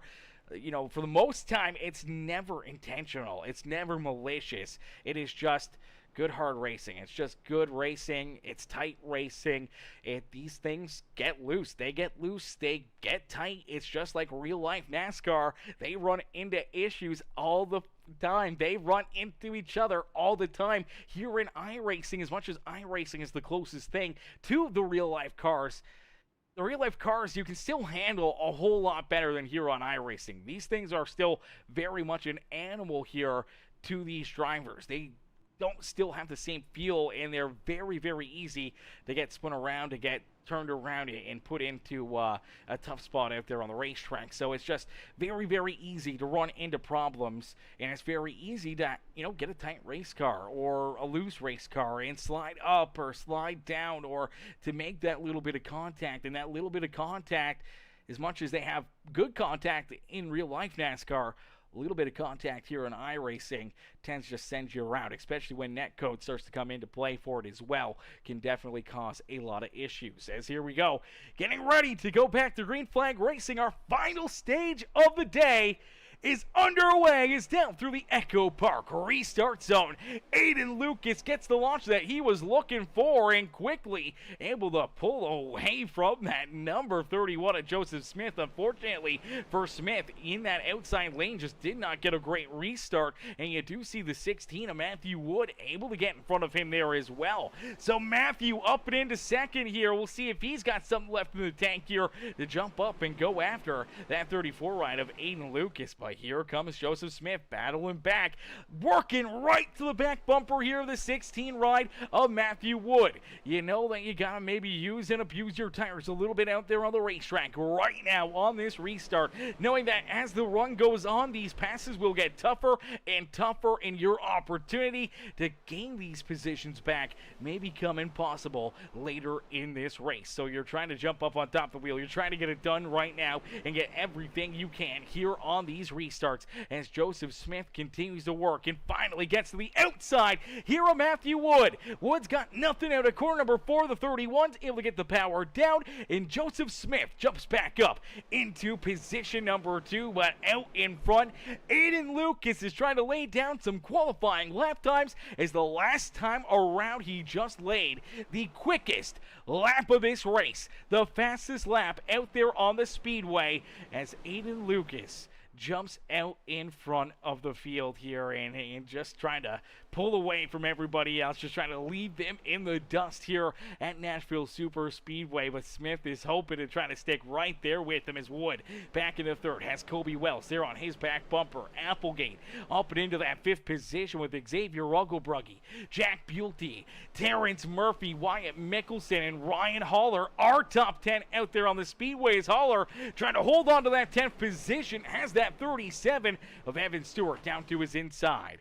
As Mrs. Haller says, no reason not to like anyone. Absolutely. Love everyone, man. Love everyone. That is for certain. As Bill says, sure, you are right. You are right. Yeah, I mean, life is too short to have enemies. That is for certain. Anna in the chat says, phone guy, he is my grandson, and I was going to the moon and back. She was going to the moon and back, she was. She was going to the moon and back right there. That is for certain. That is definitely a tough piece of contact early on. I mean, it just happens. That's racing, man. I mean, they call them cautions. They call them mistakes for a reason because, I mean, they happen. They're not malicious. They're not on purpose. 99% of the time. Don't get me wrong. I mean, there may have been contact between Aiden and, Landon Burbage that may have been a little bit more malicious. I mean, there may be more to the story than what I know and that what any of us know that are watching and tuning in. So that is always a possibility. Maybe there was something said prior to the race. Maybe there was something said throughout the last couple weeks that maybe that these two just don't have care in the world for one another, or maybe they just have a vengeance for each other. I don't know. I mean, there's never an opportunity, and there's always some other way to, see it. I mean, there's always got to be a brighter light at the end of the day. That is for dang certain. As Ronnie says, they driving hard. They are definitely driving hard, man. These guys are putting on a show for us, ladies and gentlemen. Good hard racing, some absolute blazing fast lap times out there on the speedway. But is that going to chew up your tires too quickly here? We saw the big lap time being laid down by Aiden Lucas. Will that affect his cars? The last couple laps, Joseph Smith has been about a tenth of a second faster than that 34 ride. So Smith is slowly reeling him back in here as he's about 7/10 of a second back behind him. As Ronnie says, nothing wrong with a good beef. Hey man, I like beef. I definitely like beef. Okay, and controversy does create views, but gotta keep it civil, gotta keep it kind, gotta keep it nice out there, man, and just let these guys handle it out there on the racetrack. I mean, they're, for the most part, grown men that can handle their own, and they can fight their own battles out there on the racetrack, and get vengeance or however they see fit. I mean, you can retaliate and suffer the consequences of that, or you can not retaliate and just keep running your race. And if you keep running into problems, I mean, it's either going to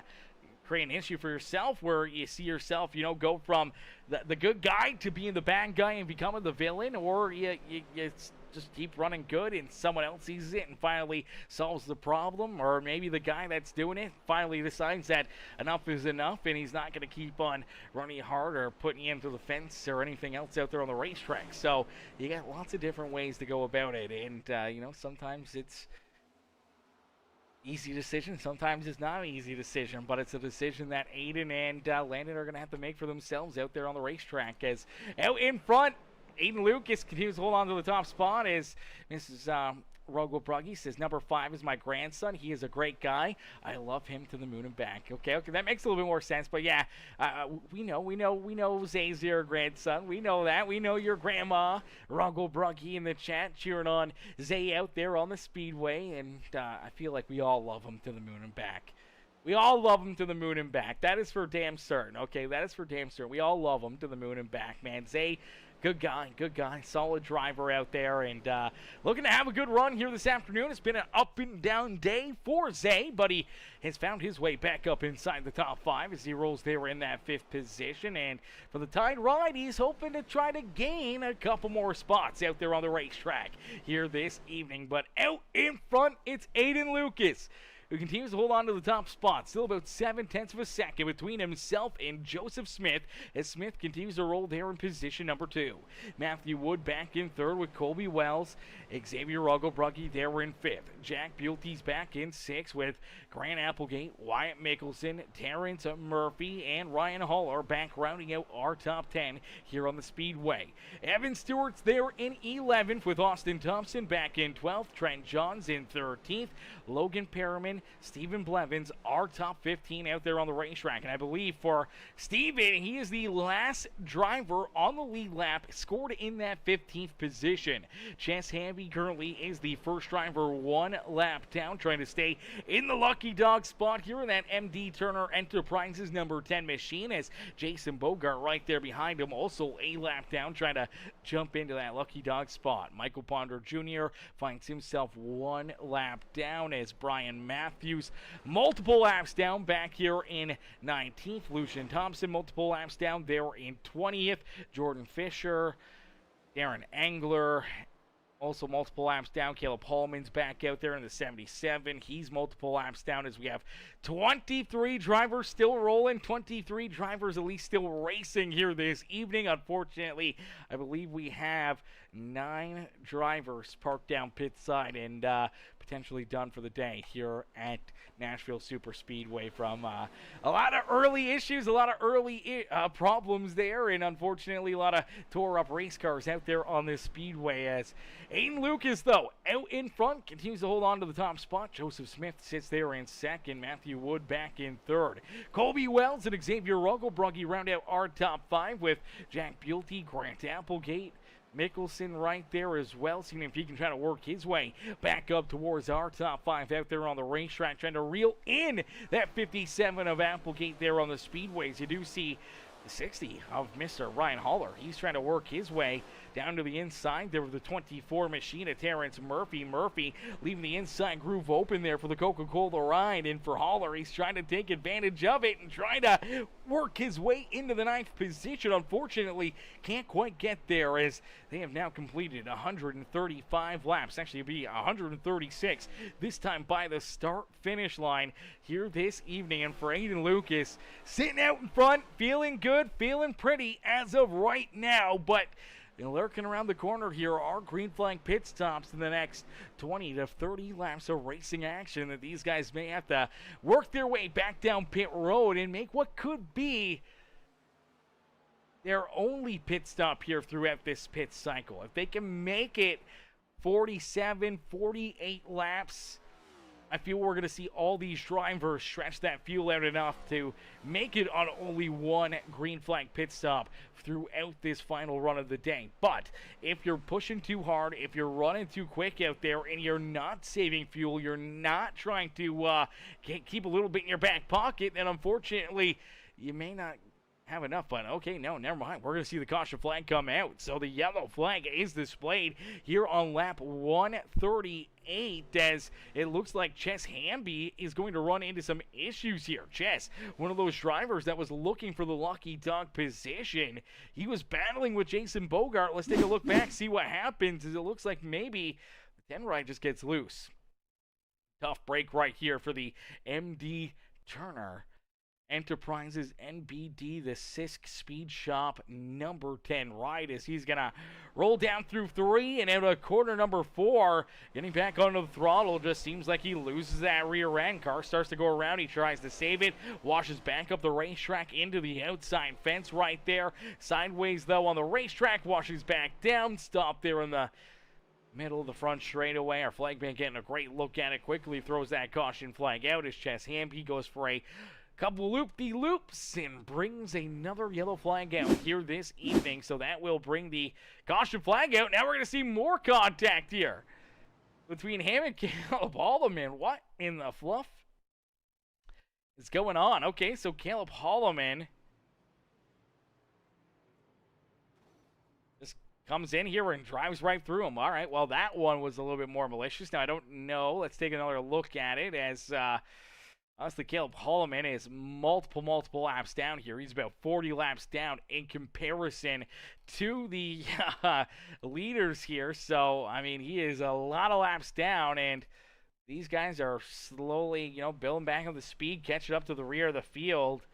Maybe Caleb just not paying attention right here, but kind of just drives right into him. Hell, he's slowing down a little bit, but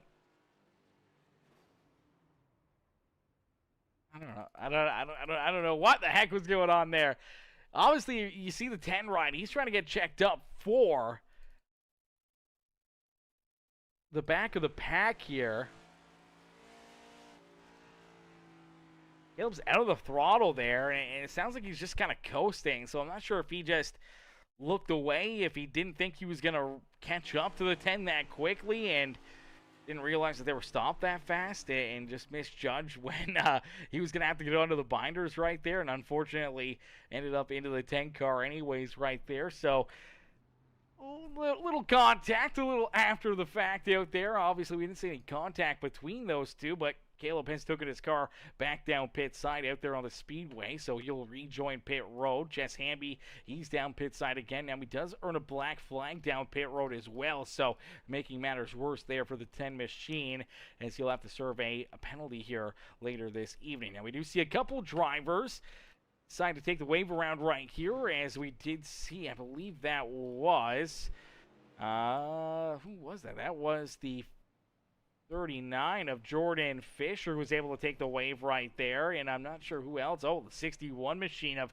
Lucian Thompson also gets the wave around and able to get a lap back right there. Now they're going to be hoping for some quick caution flags to try to, get a pit stop in themselves or get another opportunity here. But for all these drivers, I mean, kind of a timely caution flag, because that definitely gives them the possibility of only having to make one green flag pit stop here throughout this race. Now, obviously, they are not close enough to make it here to the end, but this definitely means that they don't have to make an additional 2 stops here throughout the final stage of this race. They'll be able to jump out there and have a good solid run and a good drive throughout the rest of this race. And if we stay clean and green, if we don't see any more late race caution flags, then green flag pit stops could be a possibility with 20-30 laps left to go here in this feature event. But 140 laps are down, technically 141, but I believe that is 70 laps left to go here. Technically 69 laps this time by the start-finish line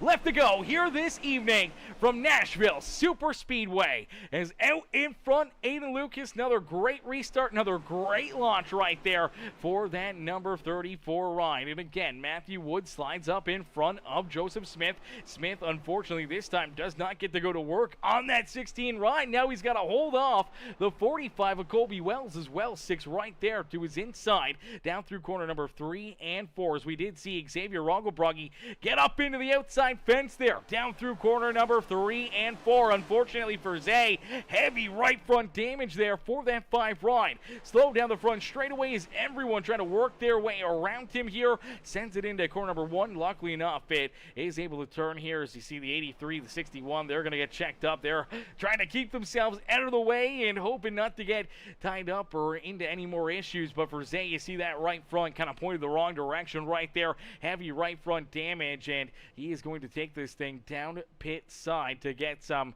work done to it. Unfortunately, that will more than likely put him multiple laps down out there on the racetrack, man. Heartbreaker there for Xavier Rogelbrugge. Having a good rebound day, having himself a good battle back to the front there, and up inside the fight there at the front of the field, just all of a sudden went the wrong way for him in a quick hurry. So let's see if we can take another look back at it here. Is on the restart, everything's playing out all right here as you watch the number 5 of Xavier Rogelbrugge on the outside of this 67 and the 57 of Applegate.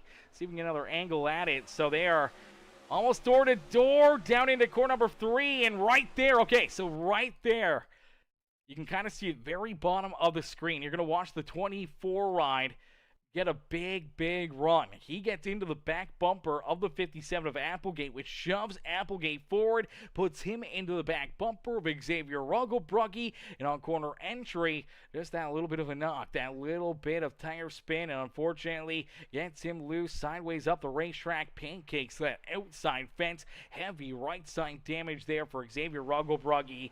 Unfortunately, you do see the 57, he washes up there as well. Then he's got to get checked up, trying not to run through that 5 ride and not trying to get tied up and took it out there himself. Unfortunately, though, for Xavier, that does put him down pit road, and unfortunately, that's going to keep him down pit side here for an extended period of time trying to get that car repaired, and that may cost him a pretty decent day here at the Speedway. As Aiden Lucas, though, out in front, does see Matthew Wood lurking right there in his back bumper. Now, the last few weeks, Matthew has not really quite looked like Matthew Wood. He hasn't really shown a lot of urgency or a lot of compassion to try to jump up here and lead races and battle at the front of the field. He's just been kind of mired back there throughout the field. A couple times we saw him last week and a couple weeks ago kind of navigate his way up towards the front, battle for a little bit, then kind of fall back there. Never really seemed like he was on his A game, but here again tonight, I mean, the first half of this race or better. The first 140 laps of this race didn't really see a lot of urgency out of the 16 ride, but now really starting to show that he's got a pretty decent car here, and he's going to hang right there with that 34 ride of Aiden Lucas. We'll see if he can make some moves and maybe see if he can try to work his way back up into victory lane here this evening, steal that top spot away from that 34 ride, and maybe open the door here for Joseph Smith to get back into the battle there at the front of the field as well, and duke it out here for the three drivers for the top spot out there on the speedway. It's nice and easy down the back straightaway into corner number 3. Nice and easy out of corner number 4. For the 34 of Aiden Lucas. Aiden back down across the line. Will click up another lap, but right there with him, only a couple car lengths back, is that 16 ride of Matthew Wood. Is Wood sticking right there with him, not letting him run away with it. And I mean, right there with them is Joseph Smith. He has reeled them in the last few laps, man. These guys have been laying down their quickest laps of this race. These guys have been blazing fast there during that restart. A lot of these drivers just put down their quickest laps of this race here in the last couple laps. So these guys are absolutely flying out there on the racetrack. There is no holding back. There is no sitting back any longer out there on the racetrack. It is bring everything you got as the pay window is open, and if you want to cash out, then this is your time to do it. Is jump up here and put yourself into the pay window here this evening as Aiden Lucas down the back straightaway, 150 laps down, 60 laps of racing action left to go as we'll jump into a Peacemaker Gaming crank it up. So ladies and gentlemen, boys and girls, down across the line, it'll be 59 laps left to go, or 59 laps left to go here in this feature event. So crank up that volume, cheer on your favorite drivers as we crank it up here on Peacemaker Gaming.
Alrighty, a beautiful crank it up session as green flag pit stops have been underway here. A lot of these drivers have navigated their way down pit side out there on the racetrack here.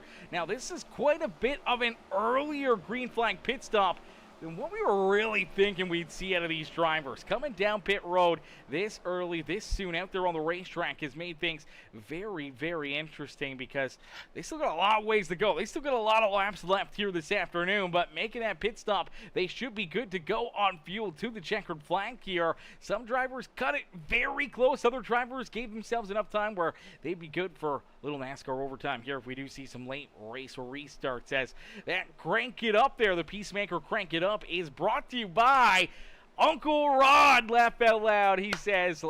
Mr. Roddy Steer coming in with a $10 super chat. Coming in, showing the big love here in this one. Ronnie with the super chat here this afternoon. I appreciate that, brother. And listen, you keep donating. I'll keep calling it. I'll keep calling it the Uncle Rod. Crank it up. I'll even make a logo for you and put it on there instead of the Peacemaker one. It'll be the Uncle Rodney crank it up here instead of the Peacemaker crank it up, brother. I can make that happen. I can work my magic there on that one. But here in this race, obviously things are coming to a close here. Each and every one of these drivers, I mean, they've put together a incredible race for us, man. Lots of ups, lots of downs out there on the racetrack, but now out in front, making a little bit of an earlier pit stop. Came down pit side on lap 170. And advanced Matthew Wood to the race lead. Matthew out in front and also down pit side. We saw the 31 rider Joseph Smith able to work his way back in front of Aiden Lucas. So Aiden and Joseph came down pit side at the exact same time there on lap 171. Now it does put Joseph in front of the 34 ride, and for Aiden, he falls back not one but two positions through that pit cycle as he'll have to figure out a way to not only get around the 31 of Joseph Smith, but also try to find his way around Matthew Wood as Matthew trying to keep this 31 right of Smith back there at base. Smith was able to win our first stage and our second stage out there on the speedway, and now he's looking to try to capture the checkered flag, trying to sweep this race and put himself up and into victory lane here this evening in the rush hour karting number 31 ride. But he's got to try to find his way around the Racers for Christ Outlier Speedco number 16 machine of Matthew Wood, which is no easy task. The most winningest driver here in the wheel-to-wheel racing league right there in front of him. He's not an easy driver to find your way around late in these races, but we'll see if Smith can get it done here in this one. Luke is right there with them, ready to pounce as you can still pretty much throw a blanket over our top three. A bit of a gap back to our fourth place driver. Grant Applegate finds himself about 3.2 seconds back behind our top three out there on the speedway, and unfortunately does have about 5-6 lap older tires than the three in front of him. So unfortunately, he may have a very hard time trying to even cut down that time and trying to reel them in here late in this race. He may be more of a sit and duck out there on the racetrack, as we do see Michael Ponder Jr. working his way down pit side in that beautiful Helveline number 13 machine. Looks like he'll get done his pit stop, roll back out onto the racing surface. But for the 13 ride, he finds himself a lap down. He's currently scored in the 14th position. Stephen Blevins back in 13th is the last driver on the lead lap. Now our race leaders are about half a lap away from potentially putting him a lap down here, as well as Jason Bogart in that 17 ride, as they're still tight together. But Michael Ponder Jr. in the first driver, one lap down in that 13 ride, currently scored in the 14th position. He's having himself a pretty solid day at this speedway, man. For all the Ponder fans in the stands, Michael's having himself a really good run here this afternoon. Chess Hamby, second car, one lap down, scored back in the 15th position. Then we see Lucian Thompson back in 16th here. He's about, man, he's a lot of laps down, actually. And I believe for Michael Ponder Jr., I thought he was only one lap down. I do believe he is 2 laps down. So isn't Chess Hamby out there on the racetrack. May even be 3 laps down, actually, out there on the racetrack there for the 13 and the 10 ride. So they're going to need a few late race caution flags to try to get themselves back into the battle. As Cowboy Lando says, "Let's go, Joseph," cheering on Joseph Smith who's running right now in that second position, has looked good all day long, Cowboy. He may be one of those drivers to battle late in this race for the dub here this evening. Lucian Thompson, though, back in 16th. Brian Matthews scored in 17th. For Jordan Fisher, man, more and more drivers exit this race. More and more drivers run into issues, and Jordan Fisher just keeps on picking up more and more positions. He's still about 9 laps down out there on the speedway. But for Jordan Fisher, he's gained probably over 10 positions from his first issue of the day. That first big wreck that we had in the 39 grind kind of got tore up. I guess technically the second big wreck we had on the day, and we saw Jordan Fisher have to come down pit side for an extended period of time. Could have been game over. Could have been day done right there for Jordan Fisher, but he stuck with it, kept on rolling, and at least turned what could have been a very, very bad day points-wise into at least, a somewhat manageable day. Coming home, 28th or 30th is a bad day. Coming home in 18th, that's middle ground, that's middle of the pack, and there are still a lot of laps left to go here this evening. Still could be more issues for some of these drivers in front of them that could open up the door for him to gain some more positions. He's actually on the same lap now, I do believe, as Brian Matthews. Matthews is about 10 seconds in front of him, but if Jordan Fisher can make that gap up, or if Matthews runs into more problems or has to make an emergency pit stop or anything else, he could gain another spot right there. Lucian Thompson, I do believe, is only 1 lap in front of him here as well, or not even a full lap in front of him. So that's another driver that he could pass and gain rather quickly out there on the racetrack and be virtually right at that halfway point. Be 16th out of 32 drivers here after getting tore up and falling, 13, 14 laps down out of the first 5 laps, 6 laps of this feature event.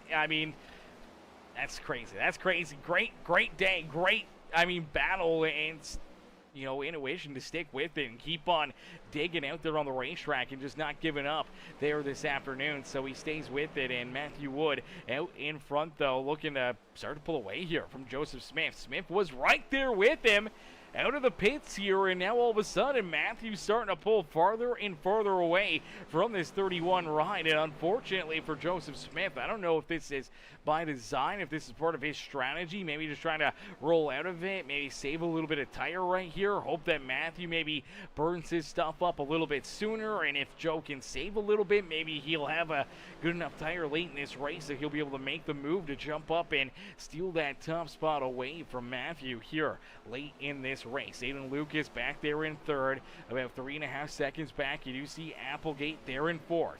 Jack Bulty's there in fifth with Colby Wells in sixth.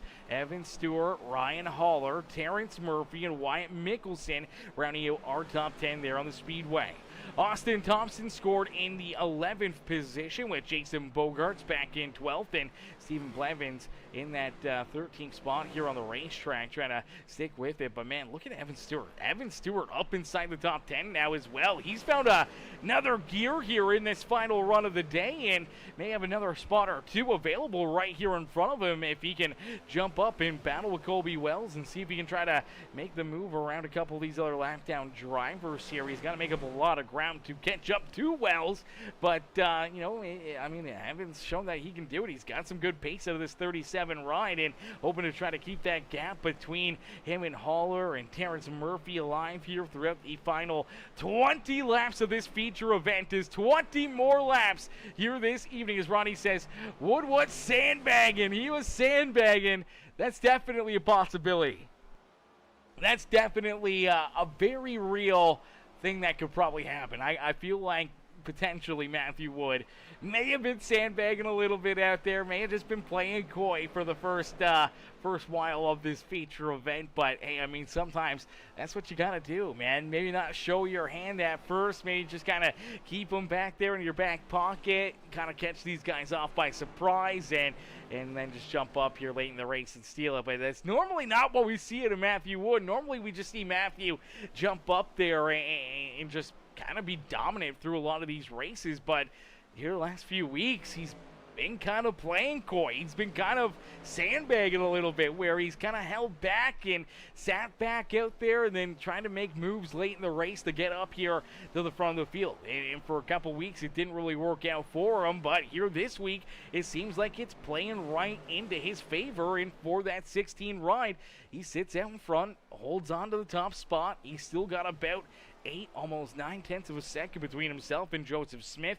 Aiden Lucas is now back 1.6 seconds. They're in third, and then behind him is Applegate, who is about 5.5 seconds off our race leader's back bumper, and he may have some competition here in a quick hurry as Jack Bulte is reeling in that 57 ride. Kobe Wells right there as well, hoping to try to reel in that 57 and the 67 here late in this race. As Mrs. Holler says, hold tight, Ryan and Wyatt. Hold tight, she says, as Ryan does fall back into the 9th position. Terrence Murphy able to get around him, but Haller and Mickelson sit right there in 9th and 10th.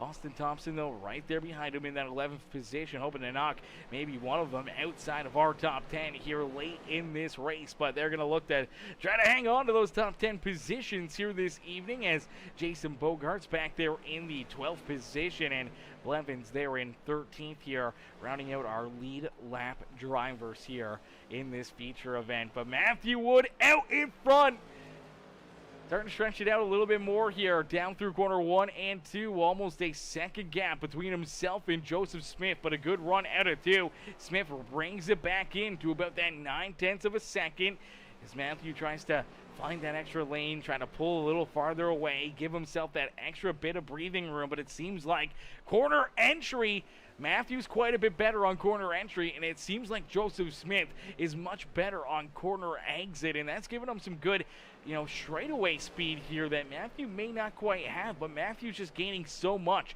on corner entry that Smith just unfortunately is still not really gaining anything on that 16 ride. Last time around, he ran about 2 1,000ths faster than Matthew Wood. No, 2 100ths.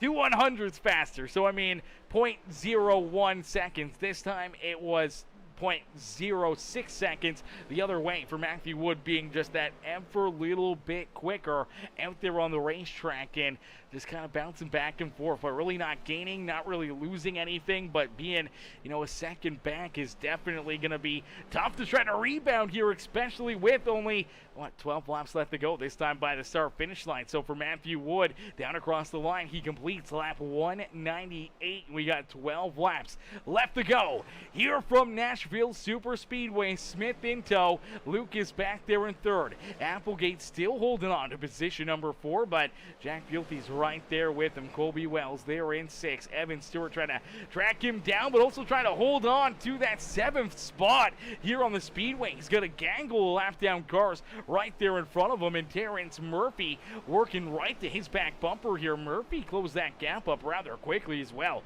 Seems like this 24 ride's got some great speed late in this race, and looking to try to jump up here, maybe gain another spot and move Evan Stewart back into that 8th position here late in this race. As Haller there in 9th, and Mickelson still holding on to our top 10 out there on the speedway as Matthew Wood nice and easy down through corner number 3 and out at corner number 4. Back down and across the line here for the 16 ride. He will complete lap number 200, and we see 10 laps left to go here this evening from Nashville Super Speedway. So 10 more laps left to duke it out here in this one. And for the Outlier Speedco number 16 of Matthew Wood, he's trying to put himself up and into victory lane here this evening for, I don't even know how many wins he's got now on this series. And it's definitely been a crazy one, man. Let's take a look here. iRacing all-time stats. Let's take a look at that. See, there's a Google Doc here for it. Let's open that up. All right, so wins. Matthew Wood currently holds the all-time wins list with 17 career wins here in the Wheel-to-Wheel Racing League. 17 wins, looking to make it 18. The next closest driver to him here in the Wheel-to-Wheel Racing League is that 39 rider Jordan Fisher. Fisher has 4 career wheel-to-wheel wins here in this series. So if Matthew can get another one here tonight, that would open up his wins gap by 14 wins, man. Absolutely incredible. Matthew just pretty much leads every single category, leads top 5s with 25. Next closest is Nick Biddy with 14, and for poles 1, Matthew Wood has 8. Tied for second is Wyatt Mickelson, Applegate, and Jordan Fisher here in the series. But for Matthew Wood, man, just leading all 3 categories. He has been the car to beat all last season. We saw the dominance out of him with 15 wins in season number 1 en route to winning our inaugural season championship. And now here in season number 2, it's been a little bit slow going for the number 16 ride, but he's picked up a couple dubs and now looking for another one here at Nashville Super Speedway. As Ronnie says, time to run what you brung. Yeah, absolutely. It is time to give it everything you got. There is no holding back now, and unfortunately, I think for a lot of these drivers, they're starting to realize that their tires are burning up, that they're really struggling here late in the run. As you do see Smith, he's falling back about 1.2 seconds away from Matthew Wood, and 2 seconds back behind Smith now is Aiden Lucas. Lucas has lost touch here with Wood and Smith, and unfortunately fallen quite a ways back behind them. Applegate, though, back there in 4th, able to somehow hang on to it, as just the arrow blocking here has been enough to keep that 67 of Jack Bulte back there at bay, as Colby Wells in that 6th position. Evan Stewart still in position number 7. Terrence Murphy there in 8th, as we do see Austin Thompson able to work his way around Ryan Haller and Wyatt Mickelson. Mickelson still in 10th here. Jason Bogart's now at 11th. Stephen Blevins up to 12th. Ryan Haller all of a sudden has fallen off the map and all the way back into position number 13 here on the Speedway. It looks like he's ran into some internet connection issues here as well, and unfortunately for Ryan Haller, goes from inside our top 10 to all of a sudden back in 13th, as he's battling here with his teammate Wyatt Mickelson, and I believe they make a little contact right there. Teammates get tied together. Mickelson gets tight on corner entry, washes up the racetrack into the left rear quarter panel. Virtually what we saw early on in this race between the 5 of Xavier Rogelbrugge and the number 39 of Jordan Fisher. That time it's between teammates. Luckily enough, we don't see the caution flag. It stays clean and green. Haller gets rolling here, unfortunately. Does lose a lot of positions and may now lose the lap here, as our race leader Matthew Wood right there behind him, but down and out of corner number 4 for Matthew Wood. He'll see 2 more laps left to go here from Nashville Super Speedway. So 2 more laps left here for Mr. Wood, as he's now opened up that race lead by about 1.8 seconds. Smith, looks like that car has just absolutely fallen apart late in this race, as Matthew Wood down to the inside. Ryan Haller will lap our 13th place driver out there on the Speedway, as Haller does lose a lap here late in this race. Heartbreaker there for him, but down and out of corner number 4 across the line, we see the white flag fly. So our final lap here this evening from Nashville Super Speedway, Matthew Wood will lead us down through 1 and out of 2. And for the final time here this evening down the Nashville Super Speedway back straightaway, the Outlier Speed Co. Racers for Christ, number 16, and Matthew Wood will take us down through 3 and out of corner number 4. And here again in the Wheel-to-Wheel Racing League, Matthew Wood claims victory here on this fine Sunday night. Wood gets the job done, picks up another dub, and will pull the 16 up and into the Nashville Super Speedway victory lane. Joseph Smith will come home in second. Aiden Lucas rounds out our podium here this evening with Applegate, Bulte, Wells, Evan Stewart, Terrence Murphy, Austin Thompson, and Wyatt Mickelson rounding out the top 10 here this evening. Great racing, man. Great fun here this afternoon. A lot of back and forth. A lot of craziness out there on the speedway, as Jamal says, good try, Mojo. Love you, he says, cheering on Stevens here this evening as, yeah, some great runs, some great drives out there, man. These guys put together a hell of a race for us. And if you guys enjoyed that racing action and you haven't already, make sure you guys do us a favor. Hit the thumbs up button on the broadcast for us right now. Hit the like button on the stream. Hit that gosh heckin' subscribe button. Become part of the Peacemaker family here today. Turn those bell notifications on. That way you never miss it when we go green flag racing here on Peacemaker Gaming. And get ready to hear from our top threes. We'll get ready to pull them up and into the broadcast booth here for their post-race interviews as Matthew Wood gets to celebrate here at Nashville. Down the front straightaway, going to burn down the house, going to get ready to party hard here this evening as he picks up the dub, and he'll get ready to join us up here in the broadcast booth for some post-race interviews, man. What a run, what a drive, what a performance there. Matthew Wood and all these drivers, and it looks like he's going to have some fun with it as well. He's going to go for a loop-de-loop down through corner number 1 like everybody else did here this evening as we'll get them all back in here again next Sunday for another amazing night of racing action. But we still got our post-race interviews coming up as Mr. Holler in the chat says, had that top 10. Oh, well, I guess. Oh, well. Unfortunate break there for you, Holler. Obviously, contact between you and your own teammate out there on the racetrack ended up turning you sideways late in this race and knocking you out of a top 10. But, yeah, hell of a run for you up inside the top 10 all day long as we get ready to pull our race winner up here into the booth. Ladies and gentlemen, boys and girls, give it up here for our race winner, Matthew Wood. Hey, Matthew, it's Aaron up here in the Peacemaker broadcasting booth. You get a copy? What's up, buddy? Not much, Matthew, man. Great run, great drive for you here this evening, man. Take us back through it because obviously you start deep in the field. You got to dodge a lot of bullets, a lot of carnage early on throughout this race. And luckily enough, you're able to keep the car clean and slowly but surely, you make your way up here towards the front of the field, just kind of hanging out mid-pack out there on the racetrack. And all of a sudden here, throughout that final couple green flag runs, you're able to be right there in the middle of the fight between Joseph Smith and Aiden Lucas, and then all of a sudden you win that race down pit road for that final green flag pit stop, and jump out with the race lead. And from that point on, you never looked back. You're able to hold Smith and Lucas back there at bay for a few laps and then just pull away from them here late in this race to put yourself up here into victory lane, man. Take us back through this race and what's kind of going through your mind after a crazy day here at Nashville Super Speedway. Well, first of all, I got to thank all the lap cars for being extremely courteous and Jaden Browder to stay in there and help me and Aiden. Unfortunately, he got involved in that accident. I'm telling you, I'm gonna have beef with iRacing with this 0x system in qualifying. It's got me like every single race this year. Go into a corner, barely tap the wall, and it's like, oh, 0x. I'm like, oh, okay, cool, your lap's disqualified. All right, whatever. But no, Dirty Air was absolutely terrible, as it always is in the next gen, and NASCAR doesn't want to listen to anybody and actually fix the car. They just want to do stuff to the actual racetracks and racing. So whatever. Steve Phelps is gone, so whatever. But, getting up through the field, everyone was kind of running the top, and I was running lower to keep out of the dirty air and save the tires, because that is what helps save the tire.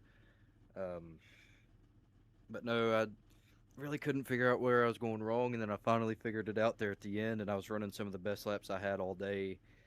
From that time that I almost wrecked myself on Aiden, and then once I got past him on pit stop. So just a good strategy there, and just great racing up front. Truly, really good racing up front.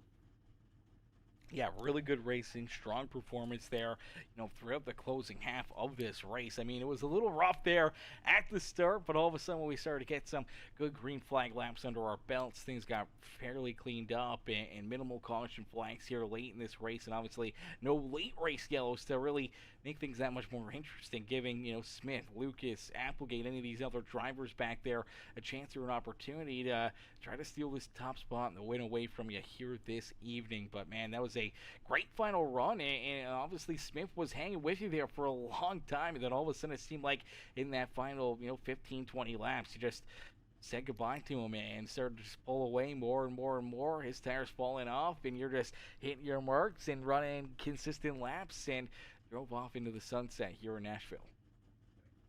Yeah, and there was a couple of people that I feel were very, very quick that we didn't really get to see, and one of them was Jordan. Landon had a lot of unfortunate incidents out there. Just sucks to see. I love when Landon does well. I love racing Landon, and I didn't even get to even go side by side with him. I don't think in this race, so sucks for them obviously. But again, I got to thank Outlier. We make the best setups on iRacing. OutlierSpeedCo.com. Um, we're missing our builder right now. He's out till May 1st, but that doesn't matter. I got top 5 in McConey's race on Saturday night, and I think I could have done better. So that means we're still moving. So they're just an incredible group of guys. PGR, great group of guys as well. I think everybody on the admin team, all of them and myself, we work extremely hard to make this league what it is today. And we had after last week, we had a lot of green flag laps this week, and I know we had a couple there at the start, but everybody trying to get their bearings in. That's going to happen sometimes. Carson Quapple was upside down in the Xfinity race on lap 3, so it's all right. So just thank the Lord for sending Jesus Christ down for us, and thank you for everything you do. Thank everybody out there, Anna, and all them out there supporting you. And we'll go on to next week and try to extend the points lead. Absolutely, brother. Well, another win to not only extend your points lead, but also to add another win to the all-time win list here as the most winningest driver here in the wheel-to-wheel racing league here, and another one added to that list this afternoon. Matthew, congrats on the double. We look forward to seeing you back out there on the racetrack next Sunday night. And one more thing, I do have to send my condolences to Johan. I'm not sure exactly how to say his last name, and I don't want to get it wrong in disrespect, but huge crash in the NLS qualifier race at the Nürburgring, 66 years old, and he passed away in the accident. And then there was another tragic accident in Rally today in World Rallycross, and a spectator has been fatally injured as well. So it's been an absolutely terrible, terrible couple days of racing. There's no words. But that's what racing is. We got to remind ourselves that racing is dangerous, and it's terrible that we have to remind ourselves in this way, but he's not gone. He's one lap ahead. Yeah, absolutely, brother. Couldn't have said it any better myself. Matthew, great run, great drive, man. We look forward to seeing you back out there again next Sunday. Thank you. Alrighty, ladies and gentlemen, boys and girls, give it up there for our race winner, Matthew Wood. Tried to kill the mood there at the end, but we'll keep it going as Matthew coming in. Obviously, huge condolences there to a couple people, driver and fans in the stands and everyone that was affected, man. Obviously, a rough day or a couple days here in motorsports there around the world, and our hearts and prayers go out to those people, but we're going to get ready to pull in our second place finisher here this evening in the Wheel-to-Wheel Racing League as the number 31 of Joseph Smith comes home in position number 2. Let's get him up here into the booth. Hey, Joseph, it's Aaron up here in the Peacemaker Broadcasting booth. You get a copy? Yep. Joseph, man, great run, great drive for yourself here this evening as honestly a very fast hot rod number 31 ride here this evening as you're able to not only qualify in the pole position, but you jump out there, you lead the first 45 laps of this race to win stage number 1. You jump out there, and obviously you'll lose the lead coming back out of the pits after that stage break, and it took until, some or pit stops to cycle your way around Aiden Lucas, and luckily enough, you're able to steal that top spot back away from him, and you're able to pick up stage win number 2 here on the afternoon, and everything was pointing all 31 here until that final couple of restarts where you end up losing the race lead again to Aiden Lucas. Then you lose another spot there to Matthew Wood on one of those restarts, and then you're just trying to battle back here, and it seemed like maybe through that final pit cycle that you were going to be able to take that spot away from, Matthew and Aiden, but unfortunately Matthew able to have a blazing fast pit cycle and comes out in front and able to just hold you off there late in this race, dumping that dirty air on you. You're pushing hard, trying to catch up to him, trying to figure out a way not only to get to his back bumper, but to get around him, and Just unfortunately seemed like you may burnt yourself up there a little bit. Started to fall back farther and farther away from him here in these closing laps as he had to settle in for a second place run. But I mean, a very, very strong points day for you here this evening, man. Take us kind of back through it. What's kind of going through your mind after a pretty decent day here at Nashville Super Speedway? Um, I felt like I had one of the best cars, or the best car. After a while, I kind of figured out what we had to do to win. Um, yeah, once you get in front of someone, they kind of can't get to you anymore. I found that out. Stage two, you could short pit and just get ahead of them, and whether or not your tires are burnt up or not, you can't get to them. So in the pit cycles, I wasn't stressing too hard on beating Aiden out because if I'm behind him, I can kind of um, give him a surprise when I'm going in, and if I go in before him, he's just kind of cooked. So I kind of had the same idea for stage three, but I guess I just didn't pit early enough. I wasn't expecting him to pit so early. I was hoping there'd be like some type of tire advantage, but this car is not. It doesn't really matter with tires. It's just if you can get ahead of someone. So yeah, it was a good points day. Won two stages, got a pole. So it was a good day. But yeah, just couldn't get one more spot. Yeah, absolutely. Always tough having such a good run and such a good race and coming up that one spot shy out there to finish off this feature event. As I know you wanted to be up there in victory lane celebrating a dub here this evening, but end of the day, big picture racing points wise, it's a great day here at the racetrack, and you park that 31 right up and on the podium with virtually zero scratches on it. Just a good solid day here at the Speedway for yourself, Joseph. Who would you like to thank for such a great run and strong performance out there on the racetrack?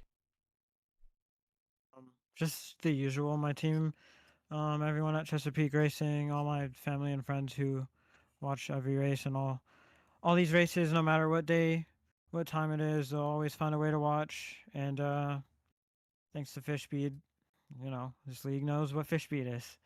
But yeah, thanks to Fishbead helping me out with the setup and breaking points. And yeah, that's about it. Well, Joseph, great run, great drive out there on the Speedway, man. Congratulations on the great performance here this evening. We look forward to seeing you back out there again next Sunday and see if you can try to put this 31 ride one spot better and up into victory lane. Yep, thank you.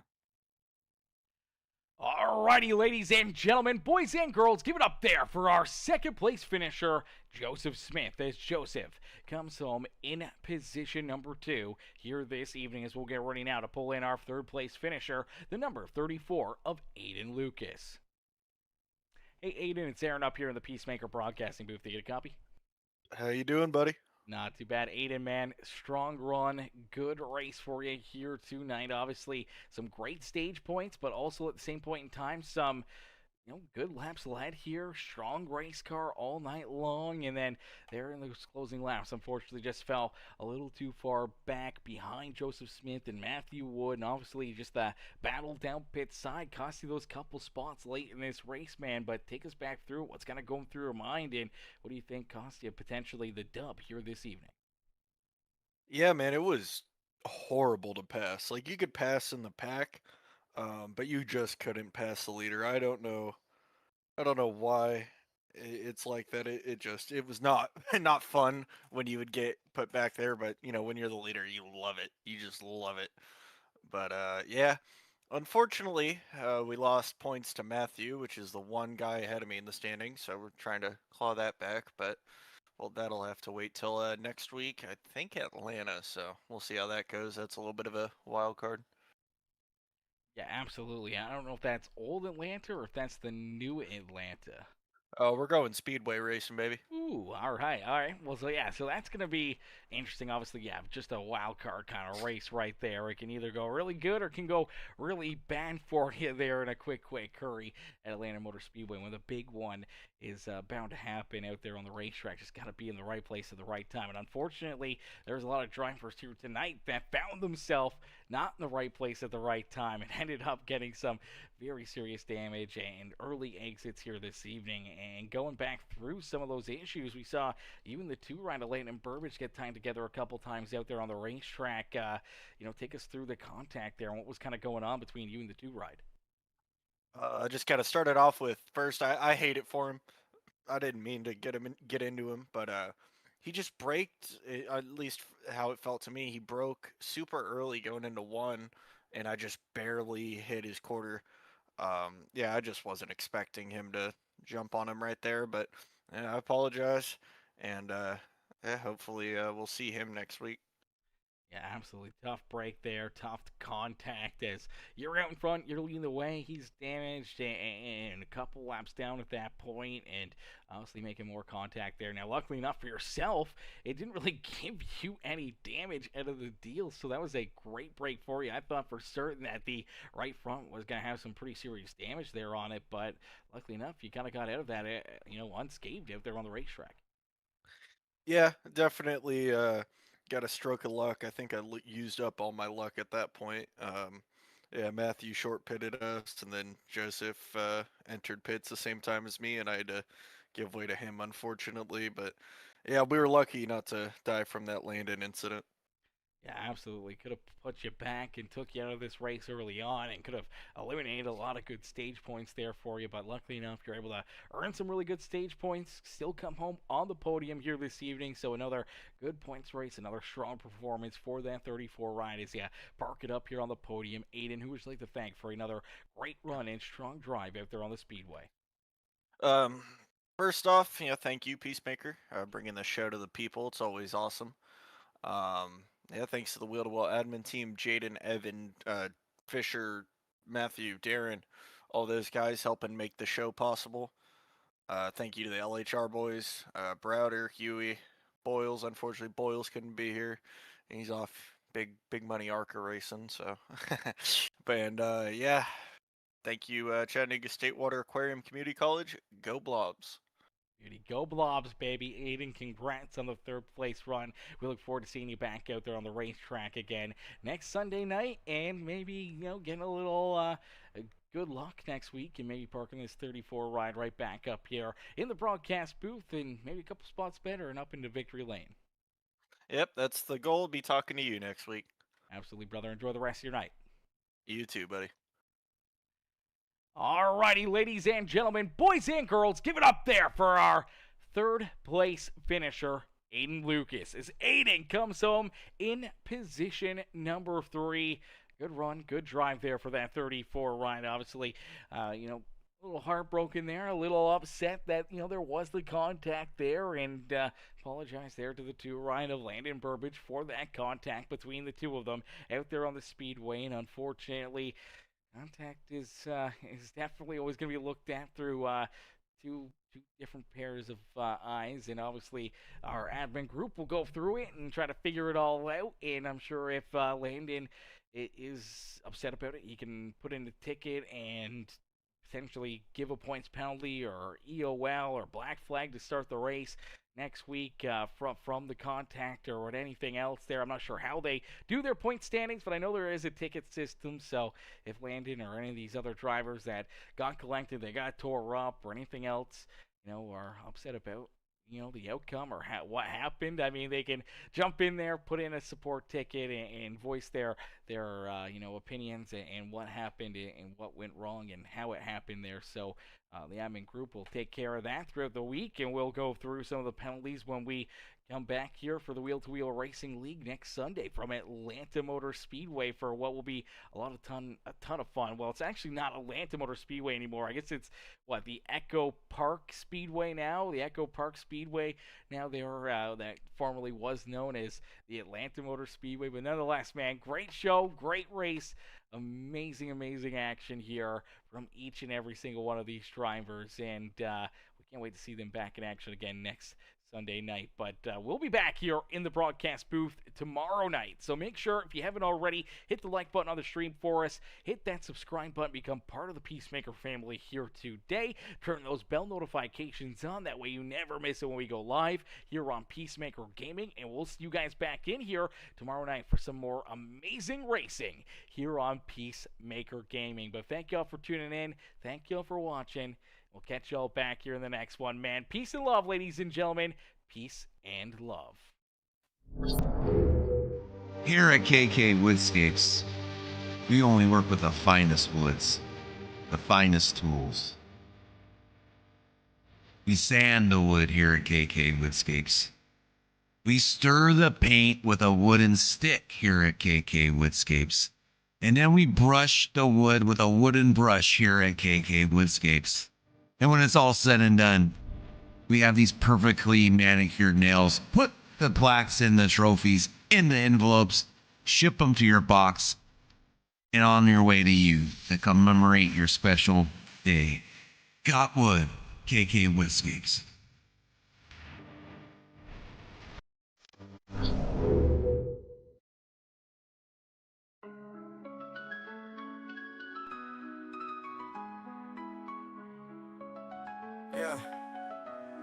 Yeah. Burning rubber, tires screaming, engines go berserk. Pit stop precision like surgeons at work. Wheel to wheel, hands on the grip, no chill. Broadcast live, Peacemaker keeping it real. Speed demons on the track, hearts racing with the sound. Slide tight in the curves, box flying off the ground. Victory's a beast, it don't come easy. Wheel to wheel racing, the grind stay greasy. 360 on the asphalt, danger a flirt. Every lap closer, the tires eating dirt. Peacemaker's lens, the hype ignites. Streaming the chaos under neon lights. Draft game strong, slingshot out the lane. Calculated risk deep in the veins. Checkered flags wave dreams on the brink. Fast decisions where you barely get to blink.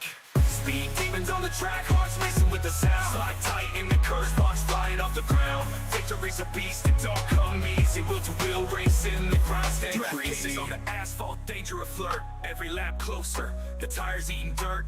Peacemaker's lens, the hype ignites. Streaming the chaos under neon lights. Draft game strong, slingshot out the lane. Calculated risk deep in the veins. Checker flags wave dreams on the brink. Fast decisions where you barely get to blink. Yeah. From amateurs to legends, it's all the same heat. One wrong move might sweep defeat. High octane stakes climb mile by mile. Peacemakers mic hot, adding flames to the style. Speed demons on the track, hearts racing with the sound. Slide tight in the curves, rocks flying off the ground. Victory's a beast, it don't come easy. Wheel to wheel racing, the grind stay greasy. Greasy, the grind stay greasy. The grind stay greasy. The grind stay greasy. The grind stay greasy. The grind stay greasy.